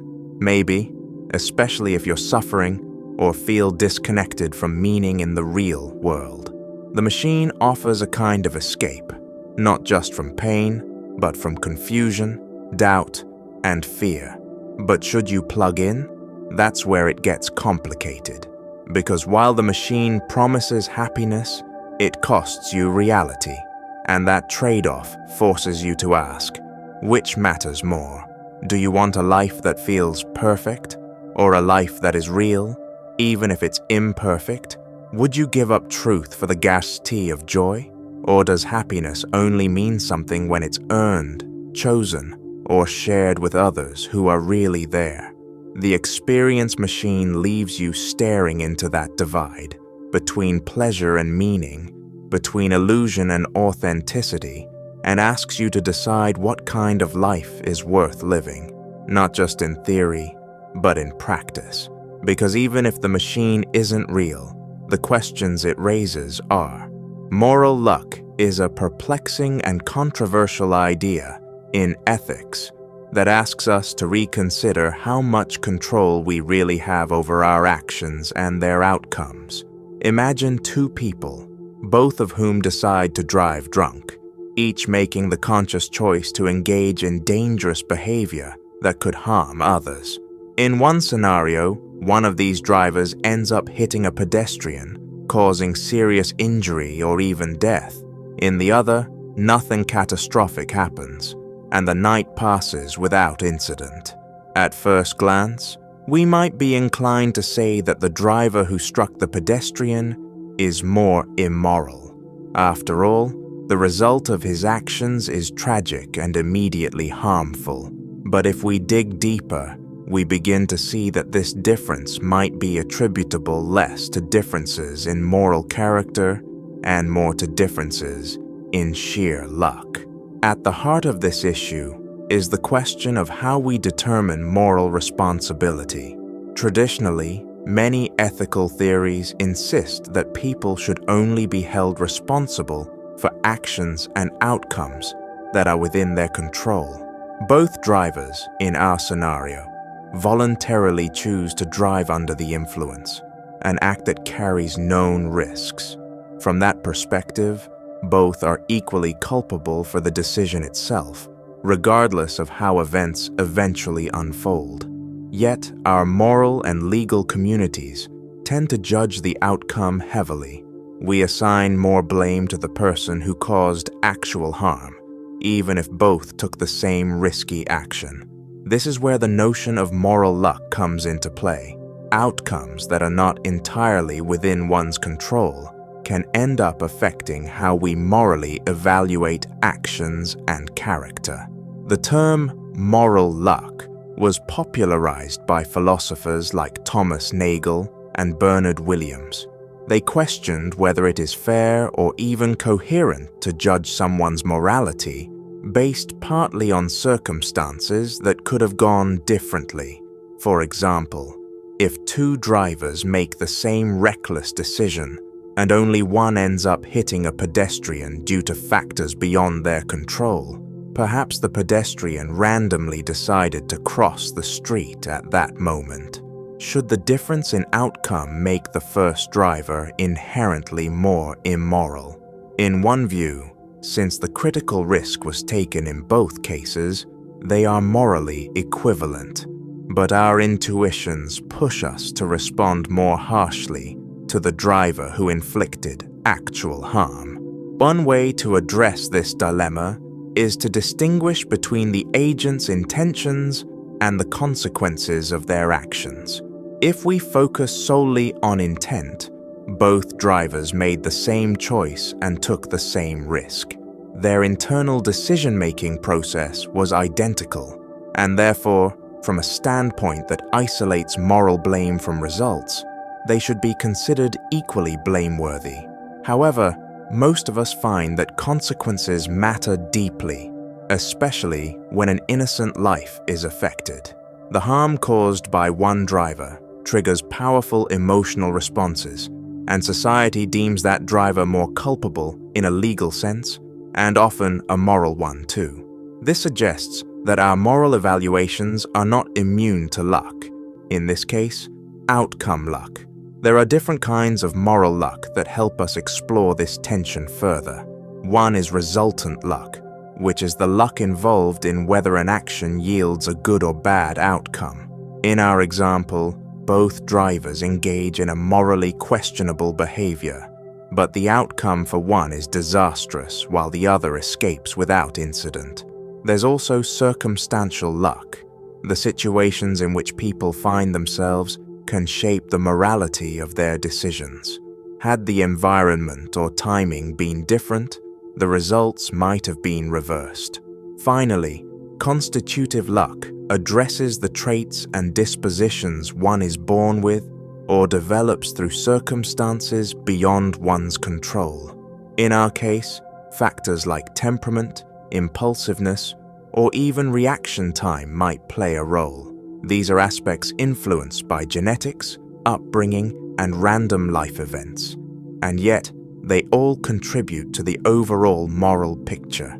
The unsettling aspect is that luck, by its very nature, is arbitrary. The driver who hurt the pedestrian did so not entirely because of a more dangerous or misguided character, but largely because of factors that were out of his control. A pedestrian happened to be in the wrong place at the wrong time.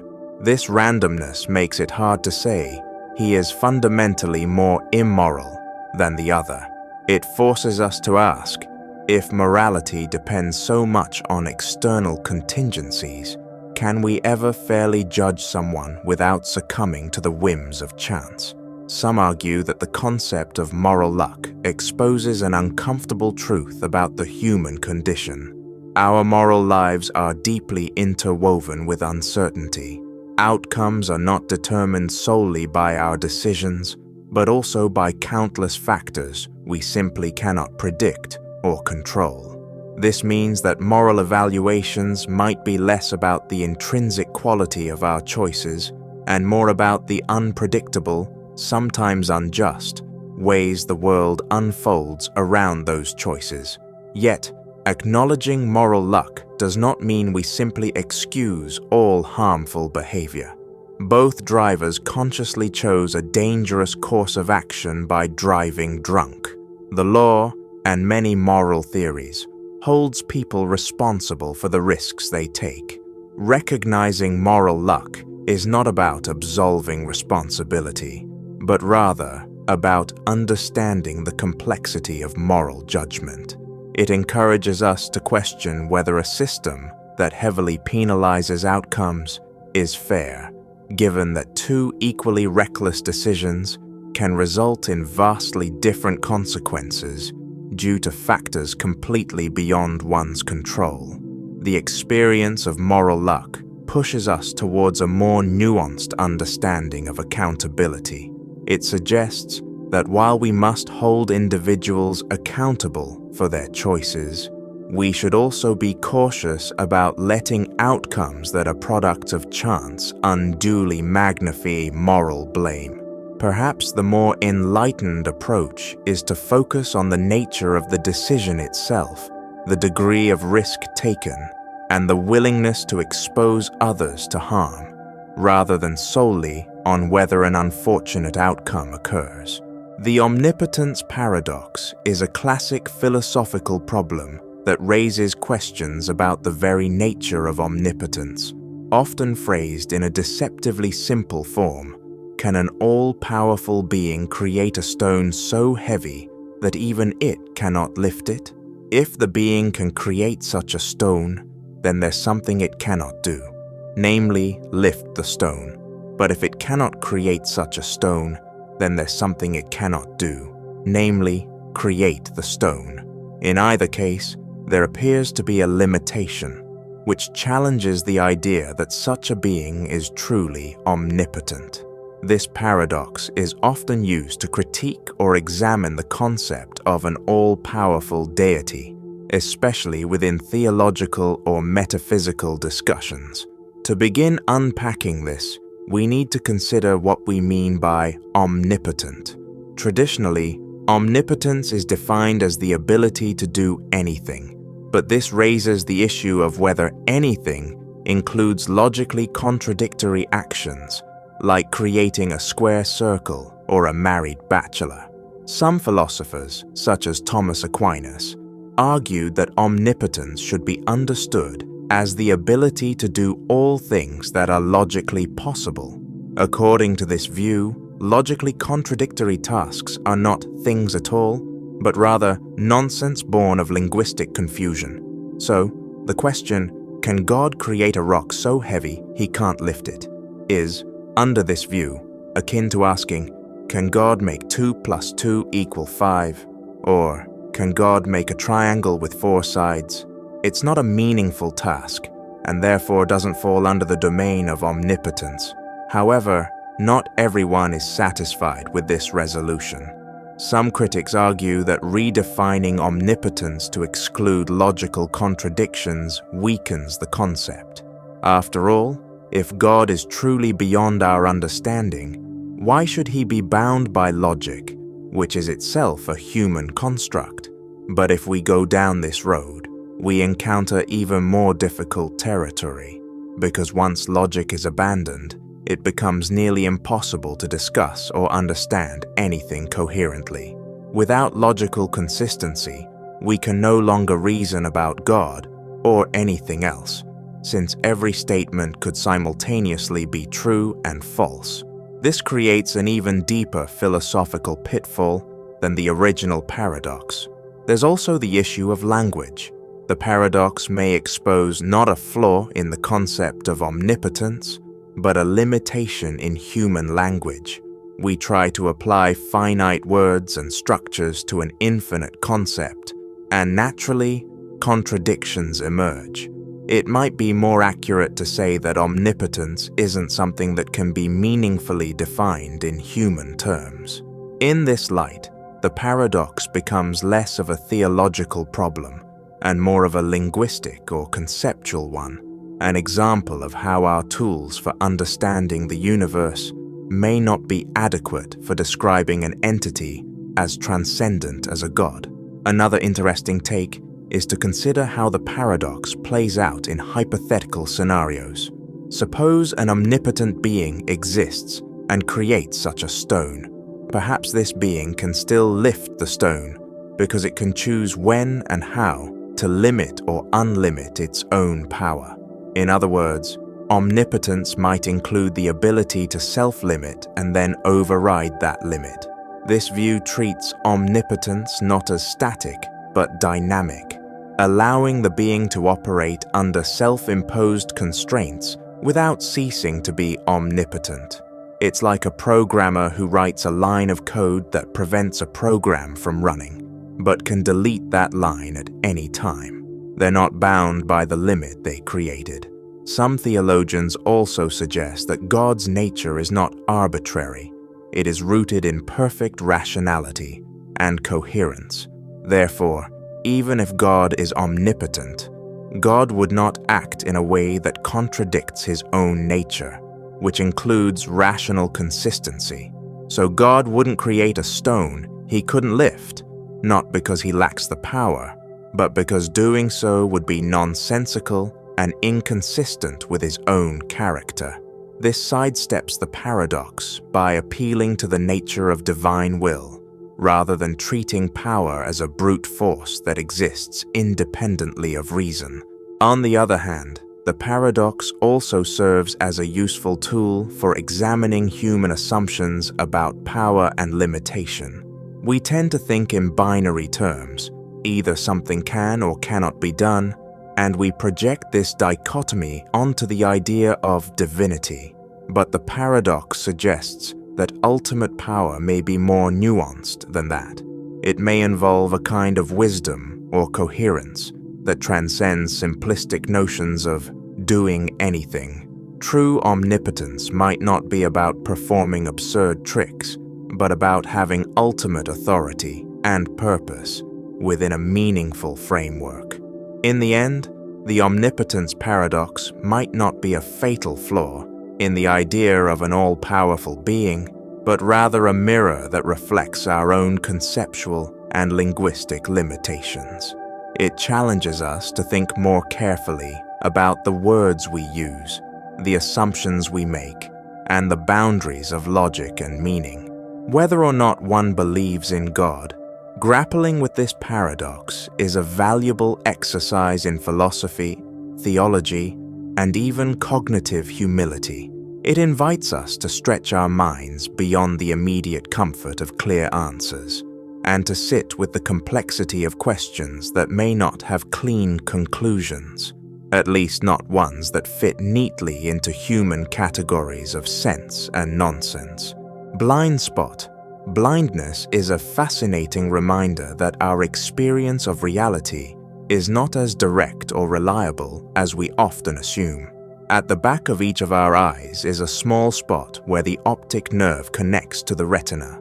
This spot has no photoreceptors, no rods or cones to detect light, so technically, we can't see anything in that area.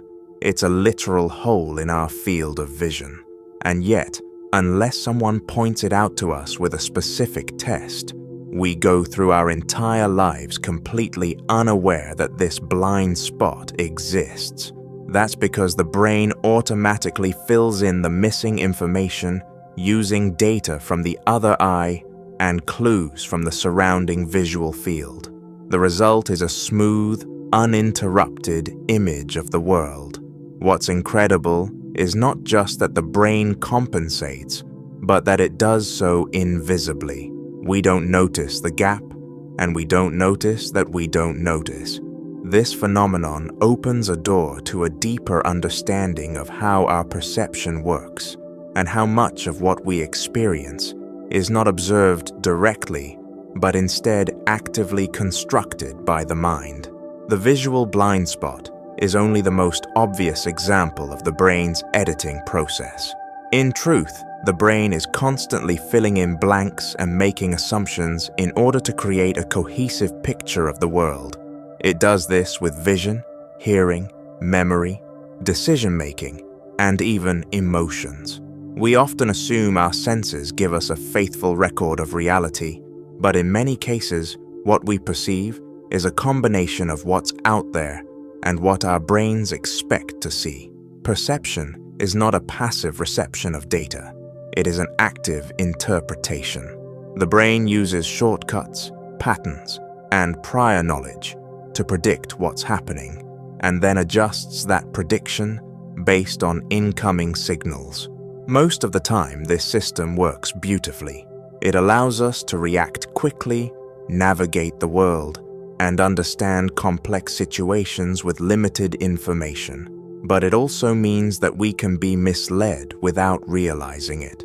Our brains are not just seeing, they are storytelling. Memory is another area where this becomes strikingly clear. We like to think of memory as a mental video archive, where past experiences are stored and can be replayed accurately. But neuroscience tells a different story. Memories are reconstructed, not replayed. Each time we remember something, we are piecing it together anew, influenced by current emotions, context, and biases. Details change, disappear, or get added without our awareness. Just as the brain fills in the blind spot in our vision, it fills in gaps in our memories with plausible but often inaccurate information. This is why eyewitness accounts can be so unreliable. A person may genuinely believe they remember seeing something that never happened, not because they are lying, but because their brain created a convincing version of events that felt complete. Another layer of blind spot blindness appears in how we perceive our own thinking. Psychologists talk about the bias blind spot, which refers to our tendency to recognize biases in others, but remain blind to them in ourselves. We all like to believe we are objective, fair, and logical, but the truth is that our thoughts are constantly shaped by cognitive shortcuts and unconscious influences. We fall into confirmation bias, where we favor information that supports our existing beliefs. We make snap judgments based on stereotypes or emotional reactions, and then justify those decisions with what seems like reasoned thought. But we rarely see these patterns in ourselves. Instead, we think we're being rational while everyone else is being irrational. This mental blind spot is particularly hard to notice because it's tied to our sense of identity. Admitting that we might be wrong, or biased, or fooled by our own brain feels threatening. So instead, we double down on the illusion of objectivity. What makes blind spot blindness so powerful is that it operates invisibly. If the brain told us, "I'm going to guess what's in this part of your vision," or "this memory might be inaccurate," we could at least factor that in. But instead, the brain fills in the blanks without notification. We get a finished product, what feels like a full, accurate picture, and we accept it as truth. We rarely stop to consider how much of that picture has been invented, inferred, or assumed. This has big implications not just for how we see the world, but for how we interact with it. It affects our relationships, our beliefs, and even how we form our sense of self. If we can be so easily fooled into thinking we're seeing clearly when we're not, what else might we be missing? The good news is that recognizing blind spot blindness can be the first step toward greater awareness. We may never be able to eliminate all the ways our brains fool us, but we can learn to be more curious and humble about our perceptions.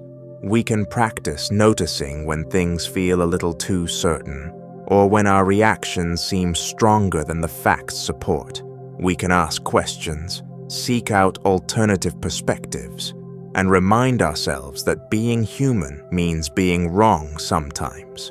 In doing so, we start to develop a kind of cognitive peripheral vision, a way to sense the edges of our understanding, and to stay open to the idea that there might be more to the story.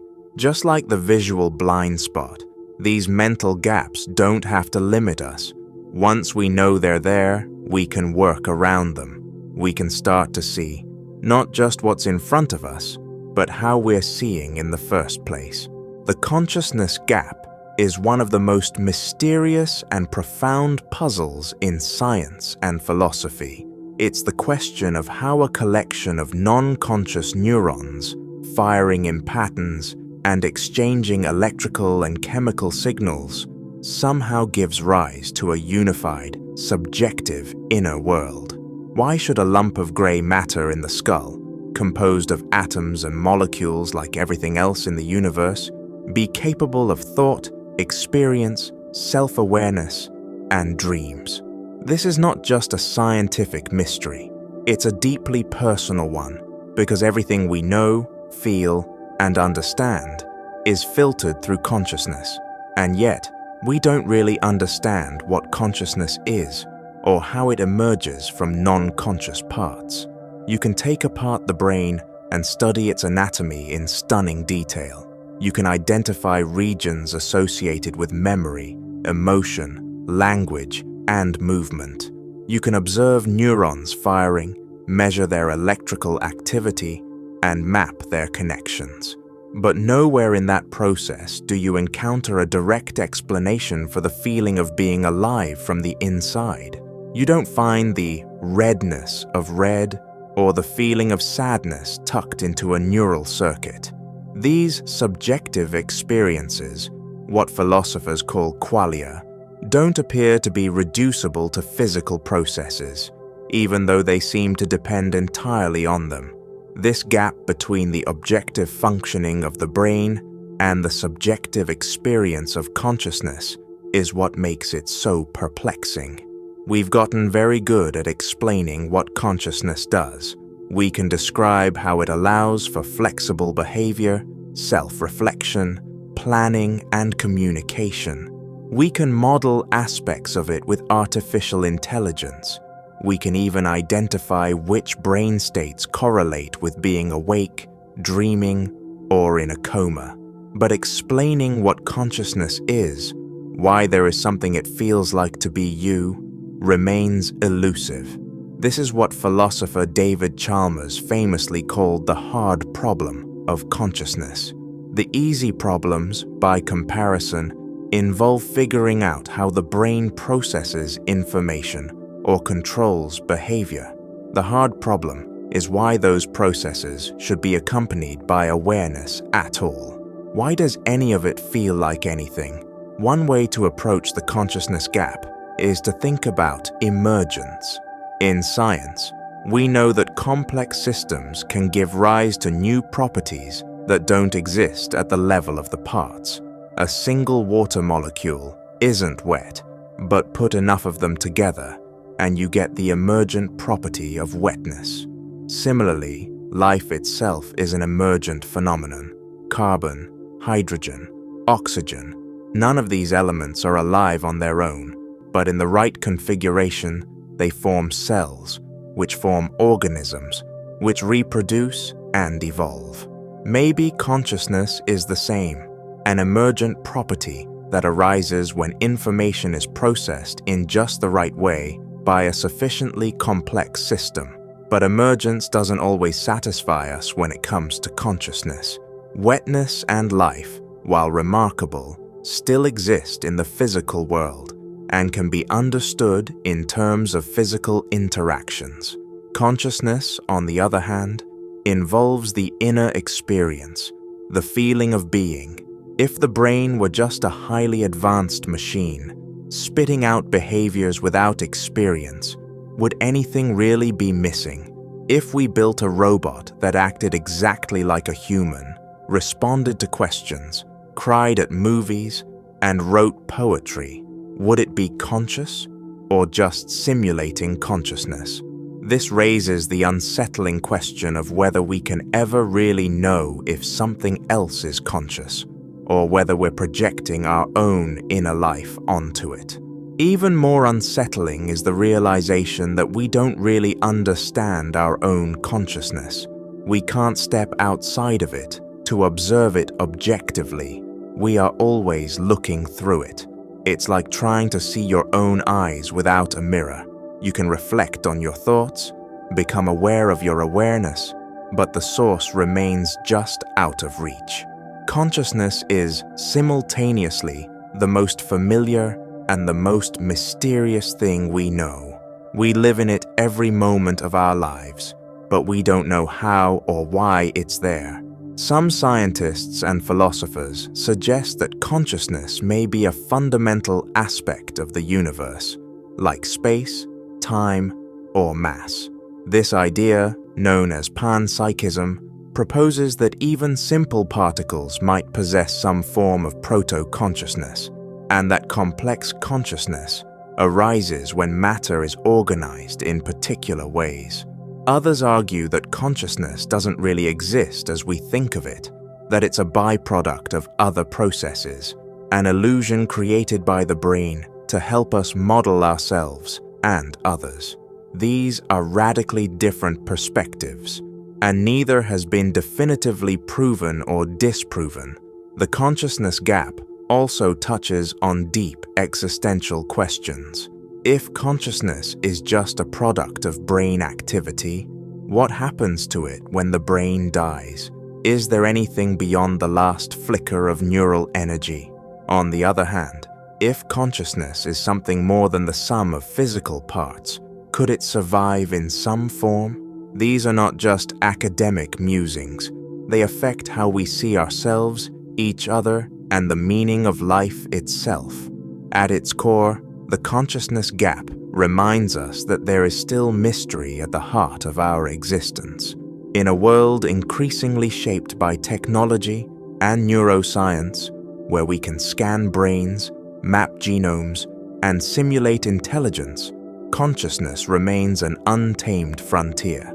It is the most intimate part of ourselves, and yet the least understood. It asks us to sit with uncertainty, to marvel at the strange fact that a universe made of mindless atoms has somehow, somewhere become aware. We are not just collections of matter, we are matter that dreams. Alien consciousness is a mind-stretching concept because it asks us to imagine not just life on another planet, but a form of intelligence that doesn't experience the world the way we do.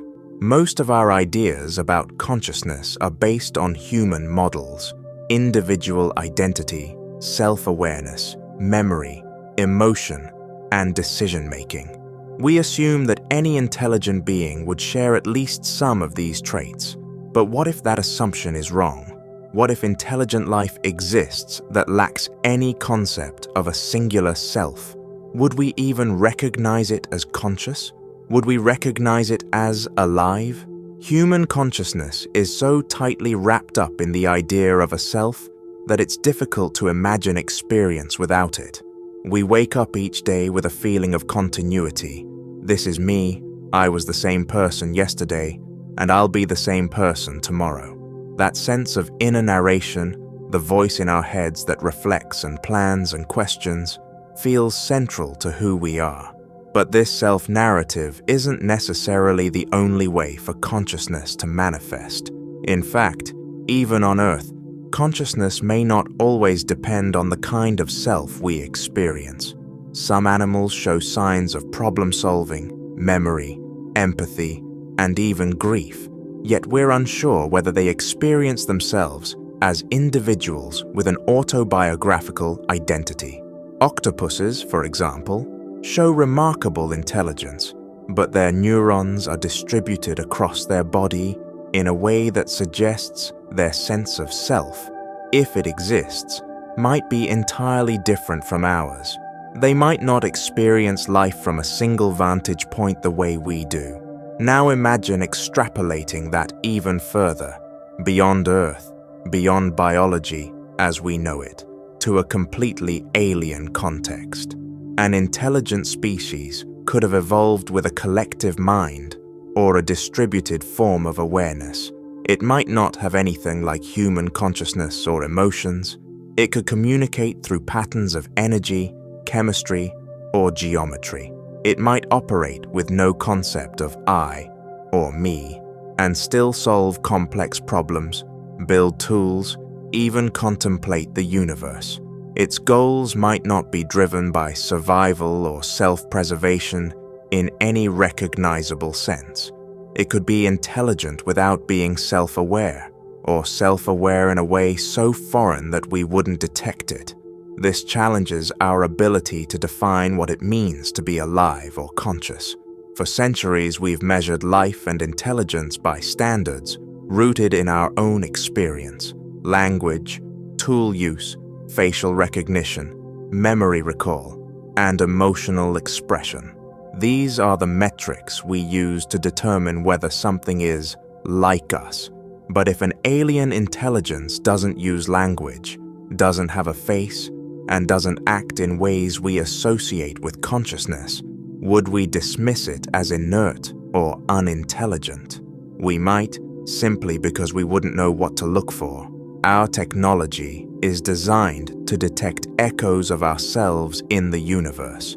We search for Earth-like planets, carbon-based life, human-like behaviors, but truly alien consciousness might not echo us at all. The first challenge in recognizing such a being would be perception.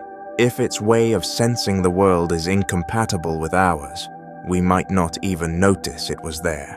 Think of how limited our senses are. We see only a tiny sliver of the electromagnetic spectrum, hear a narrow range of frequencies, and are blind to countless chemical and environmental cues. An alien species might see through magnetic fields or gravitational ripples. It might hear through radiation patterns or quantum fluctuations.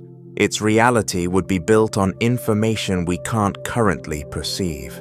So its consciousness, shaped by that reality, might be utterly unrecognizable. Even if we could detect its presence, communication would be another barrier. Language is not just words. It's built on shared assumptions and frameworks of meaning. Without a shared reference point, even simple ideas could be impossible to convey. What if the alien consciousness has no sense of time, no linear memory, no distinction between self and other? How do you say hello to something that doesn't know what it is to be a you? And yet, this doesn't mean such a being isn't intelligent or alive. It just means its consciousness is structured in a way we have no model for. It's also possible that we have already encountered life forms or systems that possess a form of alien consciousness and failed to recognize them. Some thinkers have suggested that advanced artificial intelligence, complex ecosystems, or even planetary systems might exhibit emergent forms of awareness that we don't yet have the framework to interpret. Consciousness, in this view, could be a spectrum or a web, rather than a discrete on-off switch. If we insist on finding ourselves in the mirror, we might miss other kinds of minds entirely. This forces us to ask deeper questions. Is a sense of self required for experience? Is individuality a universal trait of consciousness, or just a local adaptation? Could intelligence evolve toward integration rather than separation, toward connection rather than autonomy? Perhaps the most alien form of consciousness is not one that is more advanced or more mechanical, but one that is simply less self-obsessed, a mind that flows like a river instead of standing like a stone. In the end, the search for alien consciousness is not just a scientific quest, it's a philosophical one. It pushes us to re-examine what we think we know about ourselves. If we ever encounter a mind that doesn't recognize the concept of I, it may not only change how we see the universe, it may change how we see what it means to be human. We might discover that the self is not the center of consciousness, but just one expression of it. In recognizing the truly alien, we may finally begin to understand the full spectrum of what awareness can be. Time might not be real. That statement feels almost absurd at first, because our entire lives are built around the experience of time. We wake up in the morning, go through our day, and go to sleep at night. We grow older, remember the past, anticipate the future, and act in the present. Time seems as obvious and inescapable as gravity, but some physicists and philosophers argue that this flow of time we experience is an illusion, a byproduct of our limited perception, and that past, present, and future all exist equally and simultaneously in a deeper, more fundamental reality. If that's true, then everything we know about change, aging, and cause and effect might be based on a misunderstanding. This idea isn't just wild speculation. It has roots in some of the most successful theories in physics. Einstein's theory of relativity, for example, shattered the idea of universal time. It showed that time is relative, that it flows at different rates depending on how fast you're moving or how close you are to a massive object. A clock on an airplane ticks slightly slower than one on the ground. This is not a malfunction of the clock, but a real stretching of time itself. If time can be bent and stretched, it's hard to argue that it's a fixed backdrop against which events unfold. Instead, time seems more like a feature of the structure of space itself, what physicists call space-time. Relativity also introduces the concept of the block universe, a model in which all points in time, past, present, and future, are equally real. Imagine space-time as a giant block that contains everything that has ever happened and everything that ever will happen. In this view, time doesn't flow at all.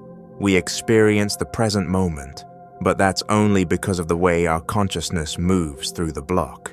Just as we can look at a map and see an entire landscape at once, the block universe suggests that all events in time are laid out and exist together. Our experience of the present is just our mind's way of slicing the block in a particular place. This is hard to wrap our heads around because it goes against everything we feel to be true. We feel time moving forward. We remember the past, but not the future. We believe we can change what's ahead, but not what's behind. Yet none of these feelings necessarily reflect the fundamental nature of reality. They might be adaptations, useful illusions that evolved to help us survive in a world where cause and effect matter. If we didn't perceive time as moving forward, we wouldn't be able to plan or act. But usefulness doesn't guarantee truth. Optical illusions trick the eye, and temporal illusions might trick the mind. Quantum physics complicates things even more. In the quantum realm, time plays a strange and inconsistent role. Some interpretations suggest that events aren't truly determined until they are observed, which raises questions about whether the past is fixed or still in flux. In some quantum gravity theories, such as loop quantum gravity, time disappears from the fundamental equations altogether. The universe is described without any reference to a ticking clock. If time doesn't appear in the equations that govern the deepest level of reality, maybe it's not as real as we think it is. Philosophers have long struggled with the nature of time. Augustine, centuries ago, said that he knew what time was, until someone asked him to explain it. Modern thinkers have proposed that time might be an emergent phenomenon, like temperature. Individual atoms don't have a temperature. Temperature arises from the collective behavior of atoms. In the same way, perhaps time emerges from the relationships between events and the structure of space, not as a fundamental property of the universe, but as a way we organize change. If time isn't real in the way we think it is, then what does that mean for us? For one, it changes how we understand ourselves. Our sense of identity is deeply linked to our personal timeline. The idea that we were a child, then a teenager, then an adult, moving step by step through life. If past and future are just as real as the present, then in some sense, every version of us still exists. The you that played in the sand as a kid is still out there in space-time. The you who will someday grow old is already there too. It's not just memory or imagination, it's a static part of the cosmic structure. This can be a disorienting idea, but also a strangely comforting one. If all moments exist at once, then no moment is truly lost. The people we've loved and the moments we've cherished haven't vanished. They're still real, somewhere in the block. Our limited perception might only allow us to live one slice at a time, but the whole structure remains. In that sense, nothing ever truly goes away. Of course, even if time is an illusion, it's an incredibly persistent one. We still live by the clock. We still age. We still suffer consequences from our actions. So regardless of whether time is fundamentally real, it remains practically unavoidable. We have to live as if the future is open and the past is closed. But knowing that the universe might work differently underneath the surface invites us to stay curious, to question our assumptions, and to remember that what seems obvious might only be a small piece of a much stranger, deeper reality. Time might not be what we think it is. And if that's true, it changes everything, except perhaps our need to understand it. The arrow of time is a mystery that sits quietly at the core of our everyday experience. We wake up in the morning, eat breakfast, go about our lives, and never doubt that the future lies ahead, and the past is behind us. We remember yesterday, but not tomorrow. We age forward, never backward. Glass shatters but never unshatters. Ice melts but doesn't spontaneously refreeze into a perfect cube. Time moves in one direction, and we live inside that one-way flow as though it's a fundamental law of nature. But strangely, the basic laws of physics don't actually require time to move forward. They work just as well in reverse. So why then does time only ever go one way for us? If you look at the most fundamental equations in physics, Newton's laws, Maxwell's equations for electromagnetism, the laws of quantum mechanics, they are time symmetric. That means they don't prefer one direction of time over another. You can run the equations forward or backward, and they still make sense. if you filmed 2 billiard balls colliding and then played the footage in reverse, you wouldn't be able to tell which direction was real. The mathematics doesn't insist on a direction, but something changes when we move from isolated particles and simple systems to the messy, complex world we live in. The clue lies in entropy, a concept from thermodynamics. Entropy is often described as a measure of disorder. The second law of thermodynamics tells us that, in a closed system, entropy tends to increase over time. That's why ice melts, why perfume spreads through a room, why houses fall into disrepair if not maintained. High entropy states are more probable than low entropy ones. There are more ways for things to be messy than for them to be orderly. So, although the fundamental laws are time-symmetric, the second law introduces an asymmetry, a preferred direction, from low entropy to high. This direction is what we experience as the arrow of time. But even this explanation raises deeper questions. Why did the universe start in such a low entropy state in the first place? The Big Bang, our best model of the universe's origin, began in a highly ordered configuration. That's puzzling, because if high entropy states are more likely, then we'd expect the universe to begin in a random, high entropy mess. Instead, it started in an incredibly precise, low entropy state and has been increasing in disorder ever since. Some physicists believe this initial condition is the real key to the arrow of time. It's not that time wants to go forward, it's that it started with an imbalance and it's still playing out. Our brains, though, are built to experience time in one direction, and that adds another layer to the mystery. We don't just live in an entropic universe.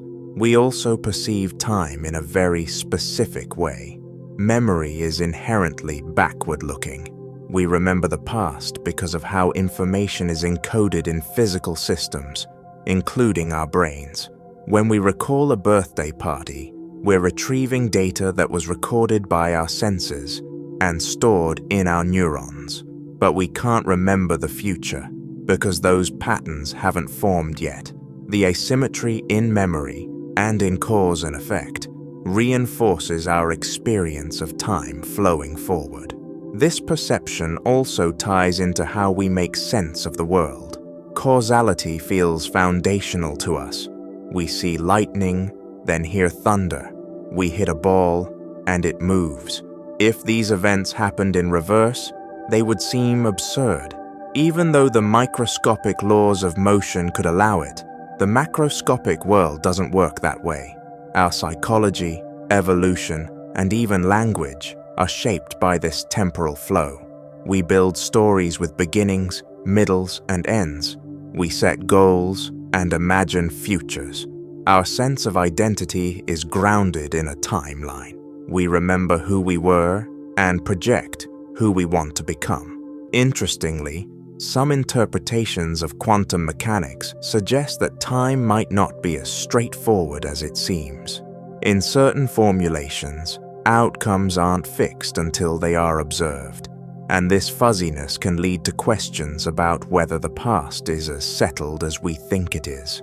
There are also hypotheses that suggest time could emerge from deeper, timeless laws, meaning that time itself isn't fundamental, but a product of how we experience change. If true, this would suggest the arrow of time is not a built-in feature of the universe, but a shadow cast by something more basic. Philosophically, this raises profound questions. If time is an emergent property, what does that mean for free will, for morality, for the idea of progress? If all moments in time somehow coexist, like frames on a film reel, then are we truly moving through time, or just experiencing one moment after another in a predetermined order? Is change real, or just a feature of our perspective? These questions may not have clear answers, but they remind us that the arrow of time is not just a scientific curiosity. It's the backdrop of every human thought, every memory, every story. And yet, for all its mystery, the arrow of time is also deeply practical. We organize our lives by it. We mark birthdays, make calendars, and build civilizations around its rhythm. Whether time is truly flowing or we're just surfing a fixed structure of events, we live as if the future is open and the past is closed. We grieve what's gone and hope for what's ahead. The laws of physics may not care about the arrow of time, but we do. And maybe, just maybe, that caring is what gives it meaning. The Teletransportation Paradox is a thought experiment that challenges our deepest assumptions about personal identity, continuity, and the nature of the self.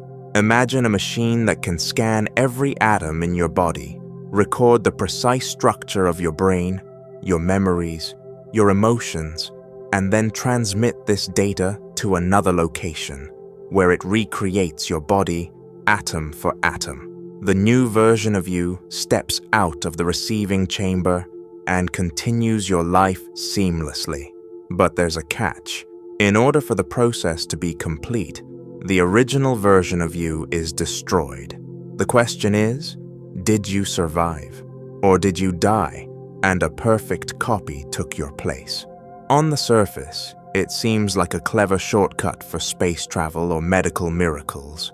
If the copy is perfect, if it remembers everything you remember, feels everything you feel, and behaves just like you, who's to say it isn't you? From the outside, no one could tell the difference.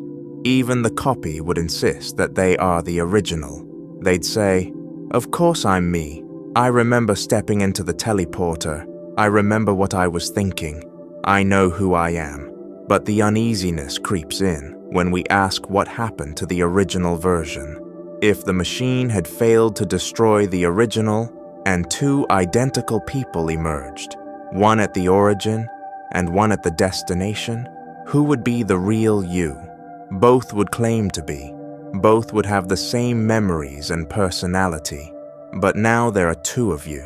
The idea that identity could be split so easily starts to undermine the sense that you are a single, indivisible self.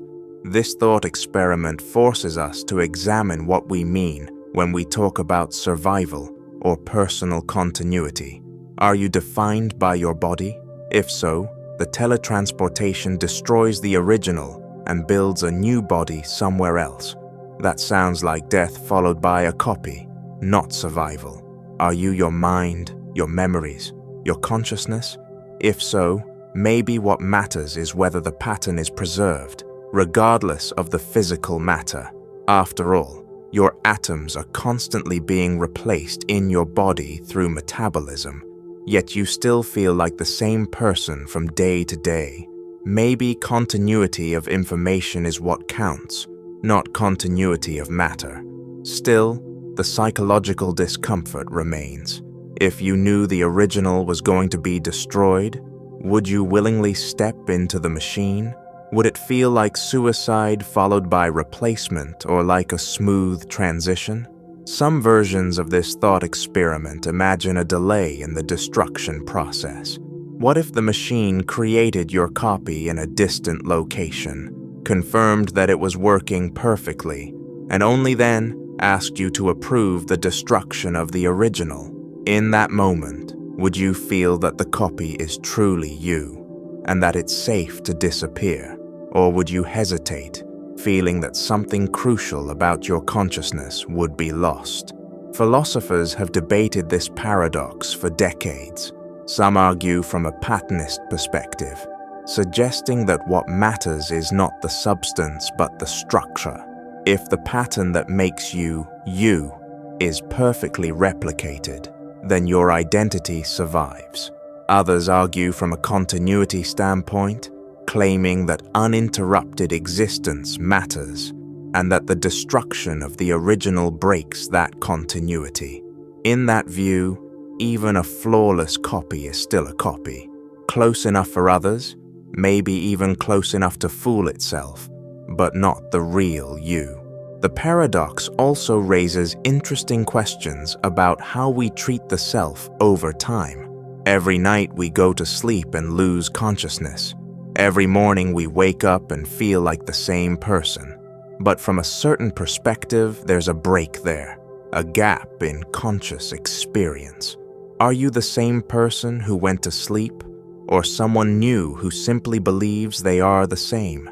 We usually accept the continuity because the brain remains intact and the memories remain consistent. But what if the teleporter recreated you with a new brain that's physically different but functionally identical? Would you still believe in the continuity of self? Science fiction has played with this idea in countless ways. In some stories, teleportation accidents lead to duplication, raising ethical and existential dilemmas. In others, people use teletransportation as routine travel, never questioning what happens to their original bodies. These narratives reveal just how unsettling and slippery the concept of self can be. The more we break it down, the harder it is to find a solid foundation. Is the self an illusion, a story we tell ourselves to link a bundle of experiences? Or is there something essential, something indivisible, that truly defines you? The teletransportation paradox doesn't offer a simple answer, but it does offer a mirror. It reflects the fragility of our assumptions about identity. It shows how deeply we rely on a sense of continuity, even if that continuity is more psychological than physical. It challenges us to consider what we value most, the experience of being ourselves, or the pattern that makes up who we are. It also reminds us that technology, as it evolves, may force us to grapple with these questions in real life. If we ever develop the ability to copy consciousness, upload minds, or transport people across space, we'll have to decide whether the copy is enough, or whether the real self is something that can never be transmitted. Until then, the teletransportation paradox will continue to be a haunting question mark at the edge of our understanding, asking us not just what we are made of, but what we are. Hyperbolic discounting is one of those quirks of the human mind that makes perfect sense emotionally, but falls apart under logical scrutiny. It's the tendency to prefer smaller, immediate rewards over larger, delayed ones. Offered $100 today or $120 a week from now, many people will take the $100. That choice might seem trivial, but it reveals something deep about how we experience time, reward, and self-control. In pure mathematical terms, waiting a week for an extra $20 is a smart move. It's a huge return for a very short delay. But our brains don't calculate it that way. Instead, they instinctively overweight the present, giving it a gravitational pull that distorts our decisions. We favor now over later, even when later is clearly better. This kind of discounting becomes even more dramatic the further into the future a reward is placed. We might choose $100 now over $120 next week, but prefer $120 in a year and a week over $100 in a year. In both cases, it's the same difference, $20 for a week's wait. But our willingness to wait grows when everything is far away. That's the hyperbolic shape of the curve. Unlike the flat, steady line you'd see in a rational, exponential discounting model, we're not consistent, and we don't evaluate choices in the same way depending on when they occur. The closer the reward, the more irrational we become. This isn't just a financial curiosity, it affects everything. Hyperbolic discounting explains why we procrastinate, why diets fail, why addictions grip us, and why saving for retirement is so hard. In the moment, the short-term reward feels disproportionately important. The cookie now outweighs the long-term goal of health. The scroll through social media wins over the long-term benefit of finishing a project. It's not that we're lazy or incapable of planning, it's that our brains are built to favor immediacy. This trait may have served us well in environments where resources were scarce and the future was uncertain. Choosing a guaranteed reward now over a risky future payoff may have increased survival.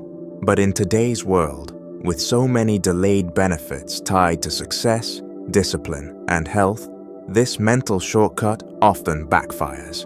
The most insidious part is that we know better. We make plans based on long-term thinking. We set alarms, write budgets, create workout routines, sign up for courses. But when the moment comes to follow through, the immediate reward hijacks our decision-making. The brain says, "I'll start tomorrow," and pushes the harder but better path into the future. Again and again, it creates a gap between what we want in the abstract and what we choose in the moment. And that gap is where so many of our struggles live. We're constantly trading long-term goals for short-term pleasures. We trade deep rest for one more episode. We trade financial stability for an impulsive purchase. We trade meaningful relationships for the comfort of avoiding uncomfortable conversations. None of these decisions feel like major sacrifices in the moment, but over time, they add up. A lifetime of small, short-term choices can shape the entire trajectory of a life. And because each decision feels emotionally justified in its own context, we don't always see the pattern until it's too late. Hyperbolic discounting also shows up in the way we think about climate change, politics, and public health. The future seems distant, abstract, and manageable later. The pain or inconvenience of action now outweighs the benefits that may come years or decades down the road.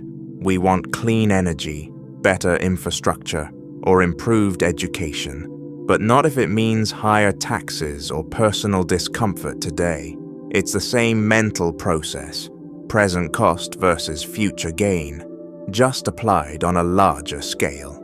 Societies, like individuals, struggle to act in their long-term interest when short-term consequences are too immediate and emotionally salient. Even love and relationships aren't immune. People may choose the instant gratification of attention from a stranger over the long-term stability of a committed partnership. They may avoid difficult conversations that could strengthen a bond in the long run, simply because discomfort in the present feels too heavy. Again, it's a form of emotional hyperbolic discounting, valuing the relief or pleasure of the current moment more than the potential rewards of patience, honesty, or growth. So what can we do about it? Awareness is a start. Recognizing that our brains are wired to discount the future can help us build systems that support better choices. Automatic savings plans, commitment devices, deadlines, accountability partners. These are all tools to trick our brains into valuing the future more appropriately. Framing also helps. If we think of our future selves as real people, versions of us that will truly exist and feel pain or pleasure, we may start to treat them with more empathy. Instead of thinking, "I'll deal with it later," we can ask, "Would I do this to someone I love?" That someone is us, just a little further down the timeline. Hyperbolic discounting doesn't make us bad or weak, it just makes us human. But in understanding it, we get a rare chance to challenge the default settings of our mind. We can practice patience, build habits, and stretch our sense of time so that we're not always pulled toward the nearest reward. We can stop, even for a moment, and ask what we're really trading away. Because in every small decision lies a bigger question. Are we investing in the future we want, or spending it for a moment that's already gone? The paradox of tolerance is a philosophical tension that challenges our ideals about freedom, openness, and the kind of society we want to live in. At first glance, tolerance seems like an unquestionable good. It means accepting others, allowing for diverse opinions, and creating space for peaceful coexistence. In a pluralistic world, tolerance is essential for harmony. But the paradox arises when we ask what happens if a tolerant society tolerates intolerance itself. If a group or ideology seeks not just to be accepted, but to undermine the very principles of tolerance by promoting hatred, suppressing dissent, or enforcing dogma, should it still be given space and protection under the banner of free expression? Philosopher Karl Popper famously warned that unlimited tolerance can lead to the disappearance of tolerance. If a society extends tolerance to those who are openly intolerant, the latter may use that freedom to destroy the freedom of others. The difficult question is whether tolerance must, at some point, draw a line, and if so, where that line should be. This tension is not just theoretical, it plays out in the real world all the time. Consider groups that use democratic freedoms to advocate for authoritarian policies, or individuals who invoke free speech to spread hateful rhetoric. In many countries, hate speech is protected under laws designed to uphold liberty and resist censorship. But at what point does protecting all speech enable ideologies that seek to silence others? At what point does tolerance become self-defeating? The danger is not just hypothetical. History offers plenty of examples where democracies tolerated fascist movements, only to see those movements rise to power and abolish the freedoms that allowed their rise. The Weimar Republic in Germany allowed the Nazi Party to organize, speak, and gain support through legal democratic processes, only to see those very processes dismantled when Hitler came to power. This leads to the idea that tolerance must have limits, not because we are against freedom, but because we value it enough to protect it from those who would destroy it. But setting limits on tolerance is uncomfortable. It raises fears about who gets to decide what is intolerant and what happens when that power is abused. Censorship, if applied carelessly or unjustly, can become a tool of oppression itself. It's easy to imagine a government labeling dissenting voices as intolerant in order to silence them. So any restriction on tolerance has to be applied with care, with transparency, and with a clear commitment to protecting the very freedoms it seeks to preserve. One way to navigate the paradox is to distinguish between tolerance of ideas and tolerance of actions. A society can allow people to express unpopular or even offensive beliefs, while drawing a line at behaviors that threaten others' rights or safety. Advocating for a controversial view is different from inciting violence or organizing efforts to oppress others. Speech that dehumanizes, that seeks to provoke harm, or that functions as a call to action against a group of people may justifiably be restricted, not because of its content alone, but because of its impact. This approach allows for a robust exchange of ideas while still guarding against the erosion of the social fabric. Another way to approach the paradox is to see tolerance not as passive acceptance, but as active engagement. Being tolerant doesn't mean being silent in the face of intolerance. It means standing up for the values of dignity, equality, and coexistence. A tolerant society can challenge hate, confront lies, and oppose bigotry without resorting to suppression. In fact, doing so may be more powerful than silencing intolerance outright.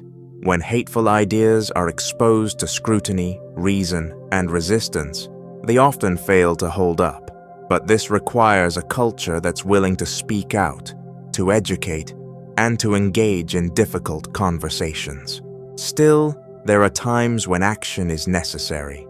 when intolerance becomes organized, when it threatens public safety, or when it gains enough power to start dismantling institutions, simply debating it isn't enough. At that point, legal and societal boundaries become essential. The goal isn't to create a thought-policed society, but to prevent the normalization of ideologies that endanger others. The challenge is to be clear-eyed about the risks without becoming authoritarian in the process. The paradox of tolerance ultimately forces us to weigh our values.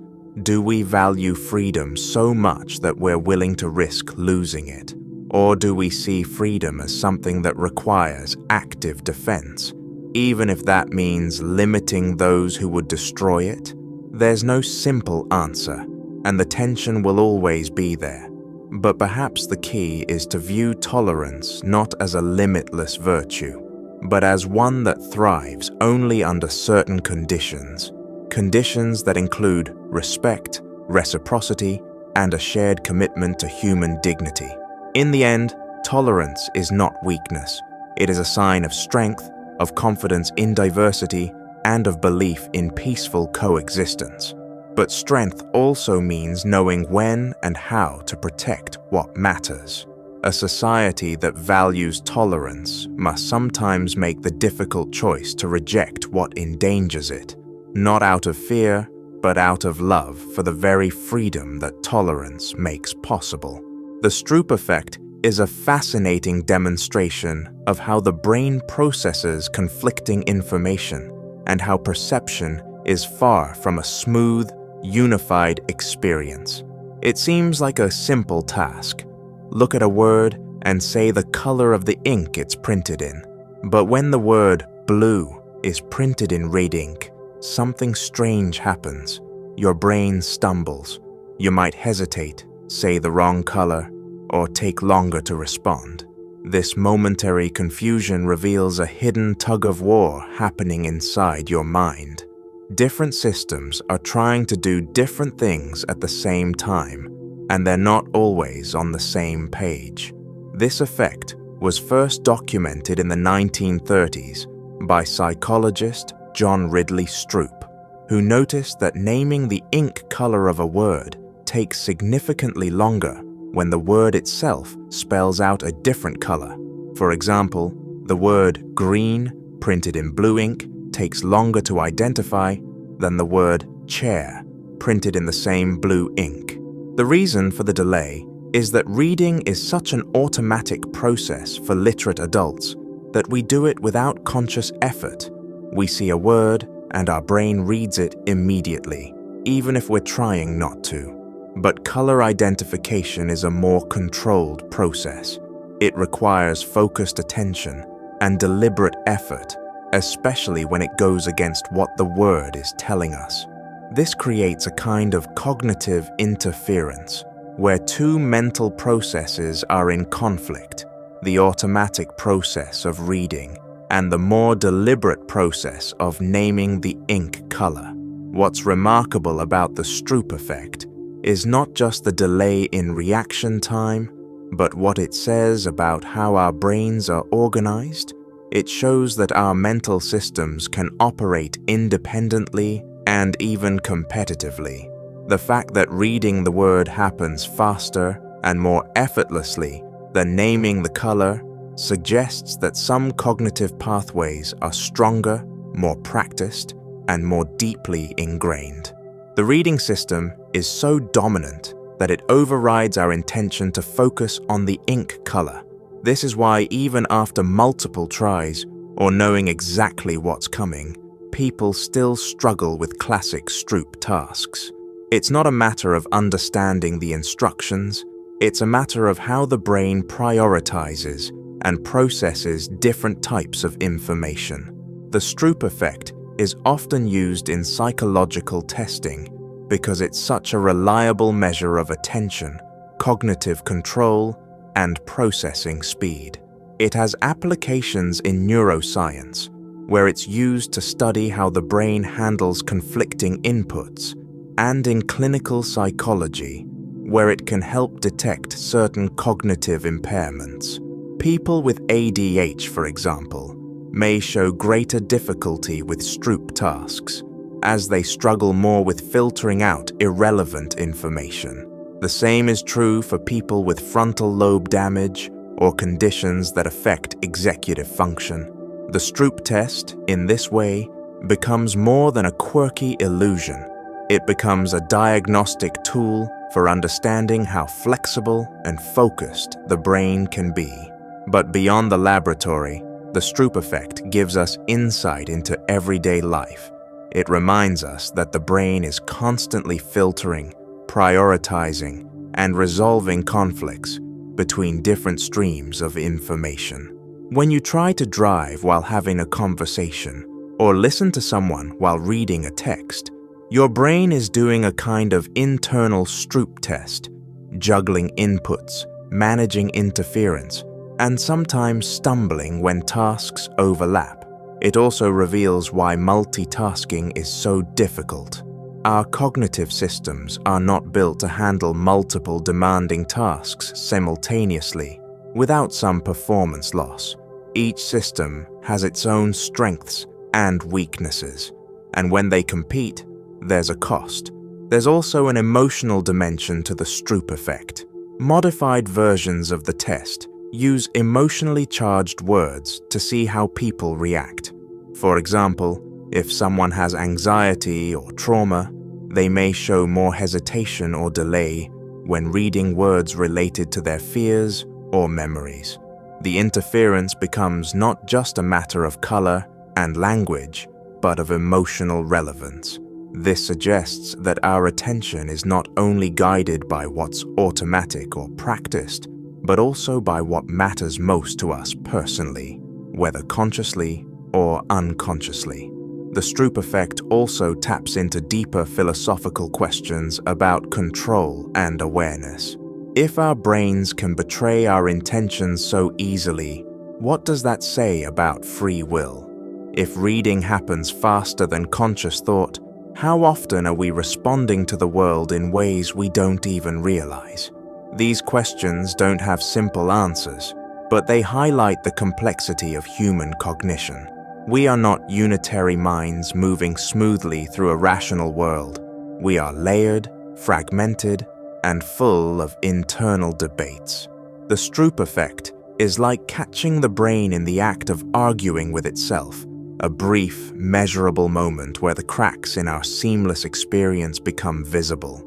It's easy to think of perception as passive, like a camera taking in the world. But in reality, it's an active process filled with interpretation, expectation, and conflict. The Stroop effect reminds us that what we perceive is the result of competing processes working under the surface, most of them invisible to us. We walk through the world as if our senses are all aligned and our thoughts are unified, but under pressure, like in a Stroop task, the friction shows. So the next time you see the word blue printed in red ink and find yourself hesitating, remember that you're witnessing a moment of cognitive complexity in action. Your brain is balancing years of practiced reading against a split-second demand for color recognition. It's a small moment, easily overlooked, but it's a glimpse into the hidden architecture of the mind. And in that stumble, that hesitation, lies the fascinating story of how we think, see, and struggle to make sense of even the simplest things. Semantic satiation is the strange, almost hypnotic phenomenon where repeating a word over and over causes it to temporarily lose all meaning. Say apple enough times, and soon it just becomes a collection of syllables. Apple, apple, apple, until it feels foreign and hollow, disconnected from the fruit it once evoked. What starts as a solid, familiar piece of language suddenly slips into abstraction. It's a moment where the illusion of linguistic stability cracks, and we catch a glimpse of how fragile meaning really is. The experience is both disorienting and fascinating. It suggests that meaning is not an intrinsic property of words, but something actively maintained by the brain, refreshed by context, purpose, and intent. When we use language normally, words flow so smoothly that we barely notice them. We talk, read, write, and listen with barely a hiccup in processing. Words function like windows, transparent tools that let us focus on the ideas beyond them. But semantic satiation makes the words themselves opaque. Instead of looking through the window, we start to see the glass. We notice the shape of the sounds, the repetition, the strange way that meaning unravels when attention becomes too tightly focused.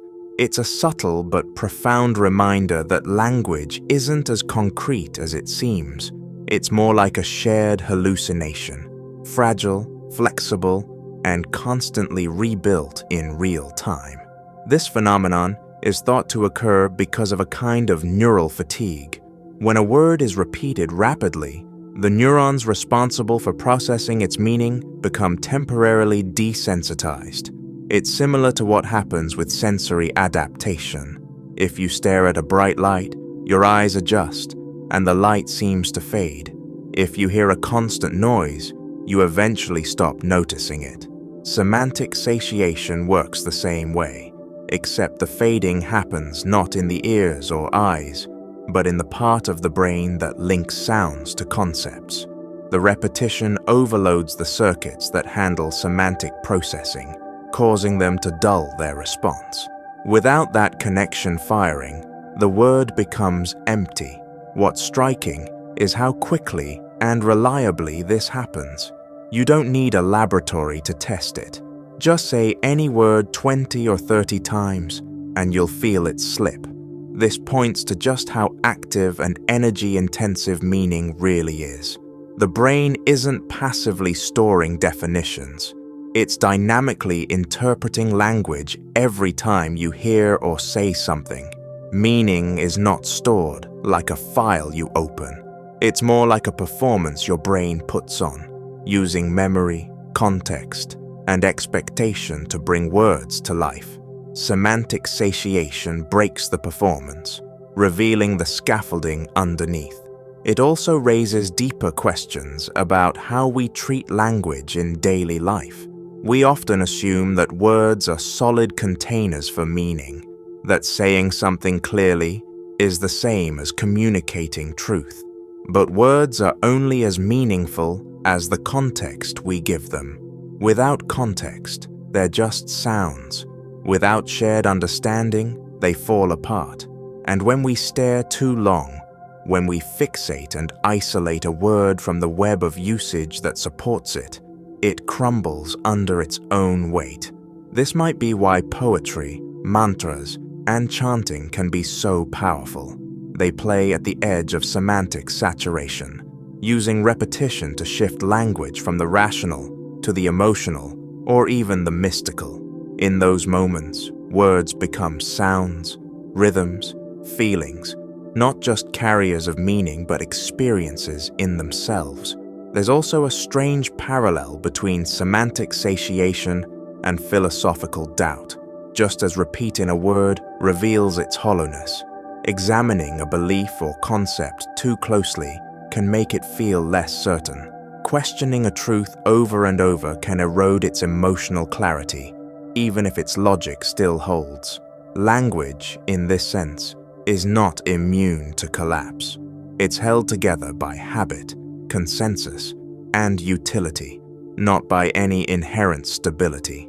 We keep moving in conversation, never lingering too long on any one word, precisely because meaning needs motion to stay intact. When we stop and fixate, the spell breaks. This might explain why we trust language more than we should. We rarely pause to inspect it. We use it like scaffolding and assume it's sturdy because it's always been there. But just as semantic satiation shows that a word can fall apart under repetition, our broader assumptions about communication and meaning can also be shakier than they seem. Language can obscure as much as it reveals. It can create the illusion of understanding when, in reality, we're just orbiting shared symbols that only approximately line up with our thoughts. Semantic satiation reminds us that words are not reality. They're tools we use to point at it. They work not because they contain meaning, but because we agree on how to use them. The meaning doesn't live in the word itself, but in the space between speaker and listener, in the mutual effort to make sense of sound. And when repetition breaks that connection, we see how much of language is performance, approximation, and collective guesswork. So the next time a word starts to sound strange after being repeated, when door becomes a meaningless blur, or light stops being about illumination, don't shrug it off as a brain glitch. It's a brief encounter with the unstable foundation of communication. It's a glimpse into how much work your mind does to keep language feeling real. And maybe, just maybe, it's a reminder that all the solid things we rely on, words, meanings, identities, are only solid because we don't stare too long. Inattentional blindness is a psychological phenomenon that exposes just how selective our attention really is. It shows that we don't see everything in front of us, not because our eyes are closed, but because our minds are focused elsewhere. The most famous demonstration of this is the invisible gorilla experiment.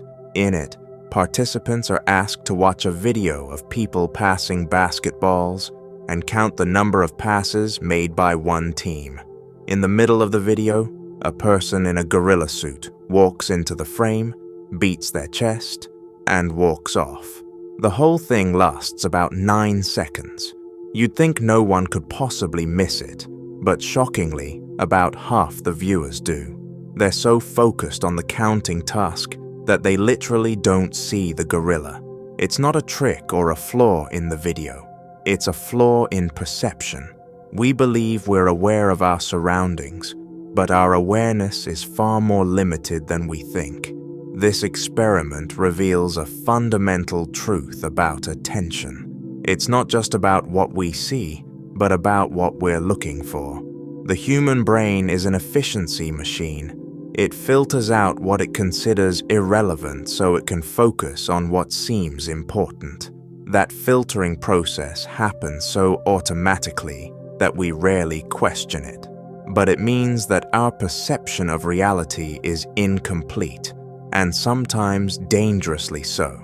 Inattentional blindness can happen anytime we're deeply focused, whether we're driving, working, or just lost in thought.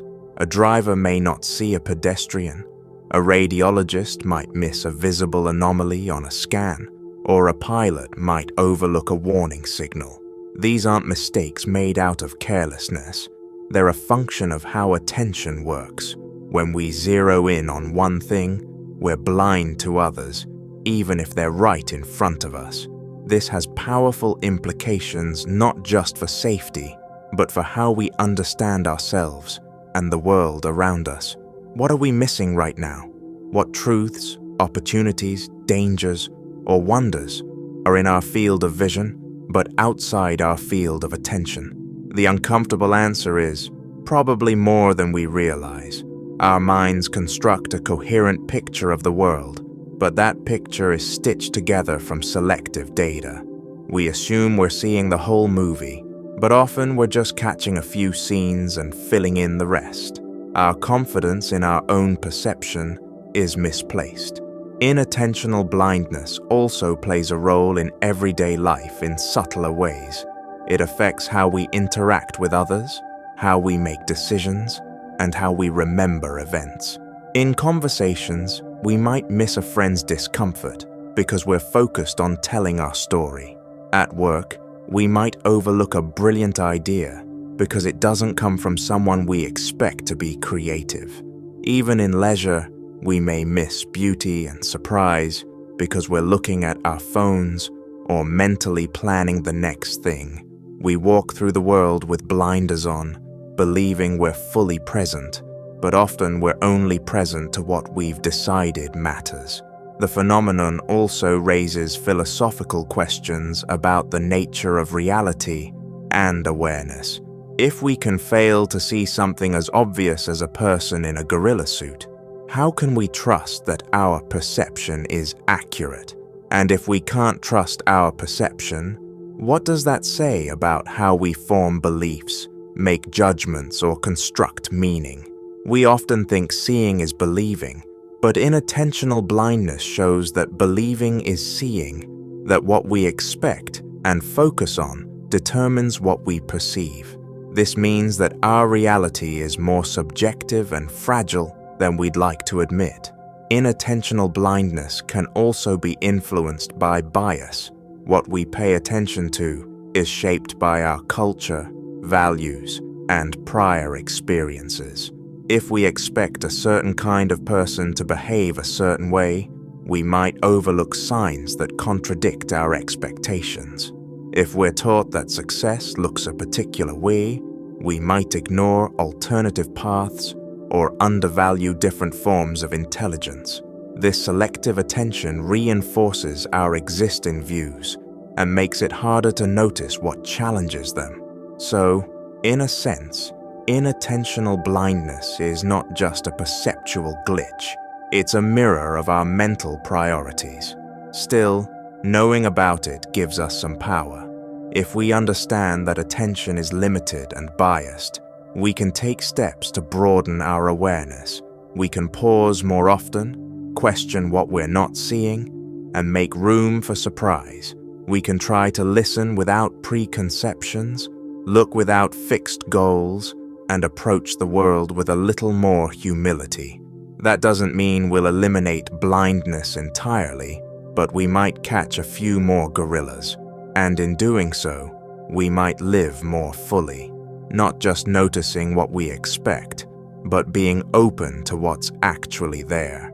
Inattentional blindness is a cognitive blind spot, but it's also an invitation. It invites us to slow down, to pay attention to what we usually ignore, and to question the certainty we place in our own perception. Because the truth is, we're all missing something.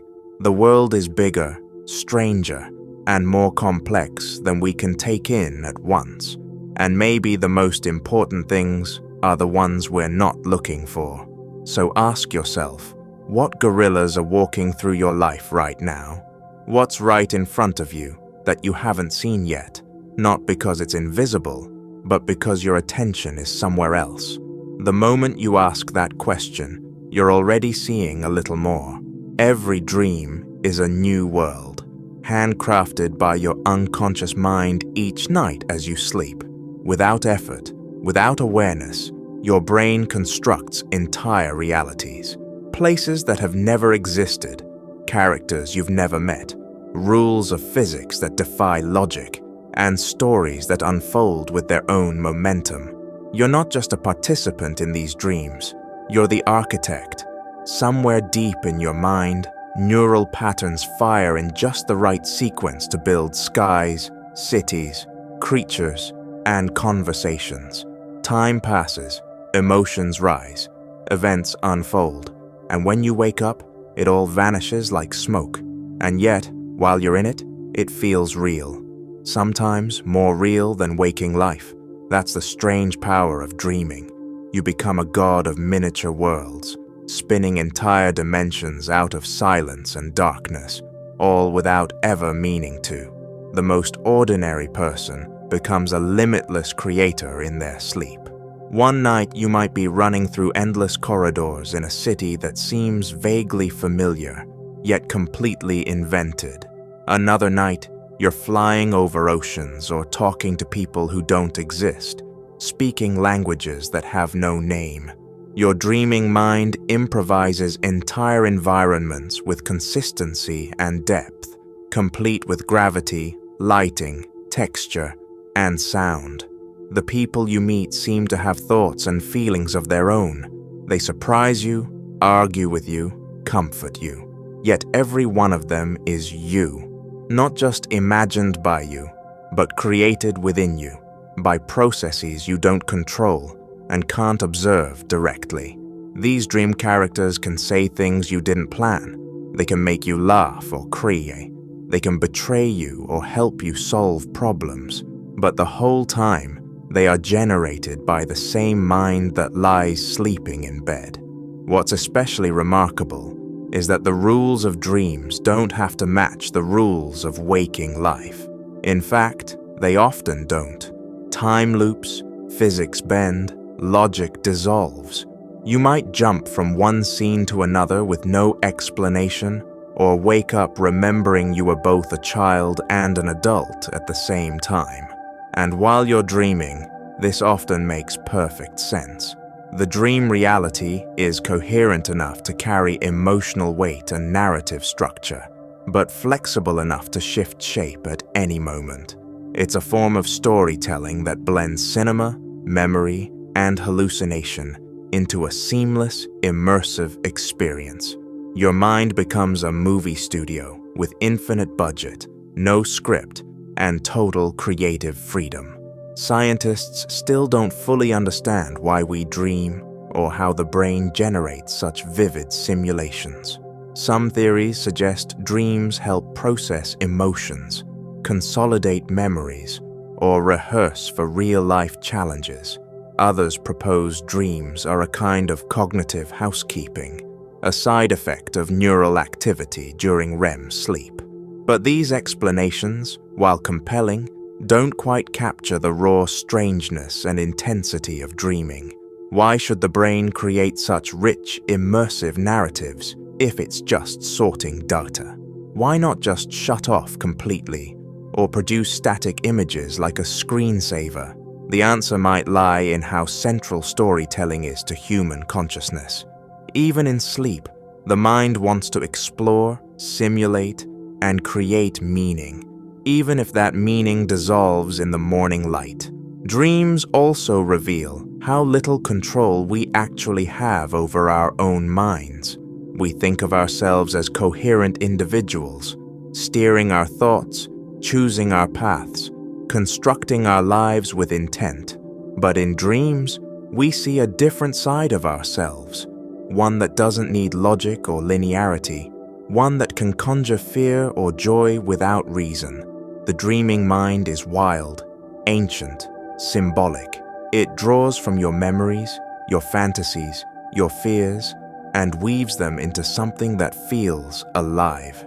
You might dream of someone you haven't thought about in years, or find yourself in a place that never existed but somehow feels like home. These aren't just random firings. They're windows into the vast, non-linear world beneath your waking awareness. Lucid dreaming, becoming aware that you're dreaming while still inside the dream, adds another layer to this mystery. In lucid dreams, some people can shape their dream worlds consciously, flying at will, transforming the environment, or engaging in impossible feats.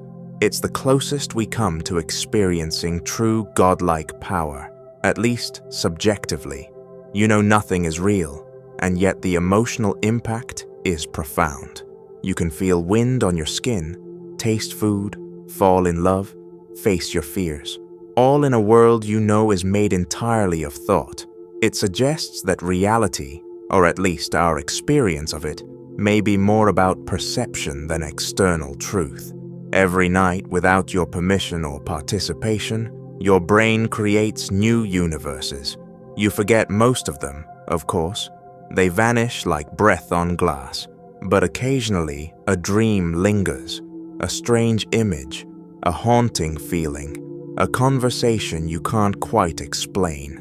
These dream fragments hint at the incredible creativity that lies just below the surface of consciousness. They remind us that we are more than our rational thoughts and daily routines. We are also myth makers, surrealists, and silent narrators of stories no one else will ever see. To dream is to touch a part of yourself that operates beyond reason, beyond ego, and beyond the narrow limits of waking reality. In dreams, we don't just escape the world, we create new ones. And if we can do that while asleep, Who knows what possibilities lie within us while awake? Perhaps the dreaming mind is not a retreat from reality, but a rehearsal for what we could become if we allowed ourselves to imagine without limits. Every dream is a new world, and every world is a reflection of the infinite landscapes within you.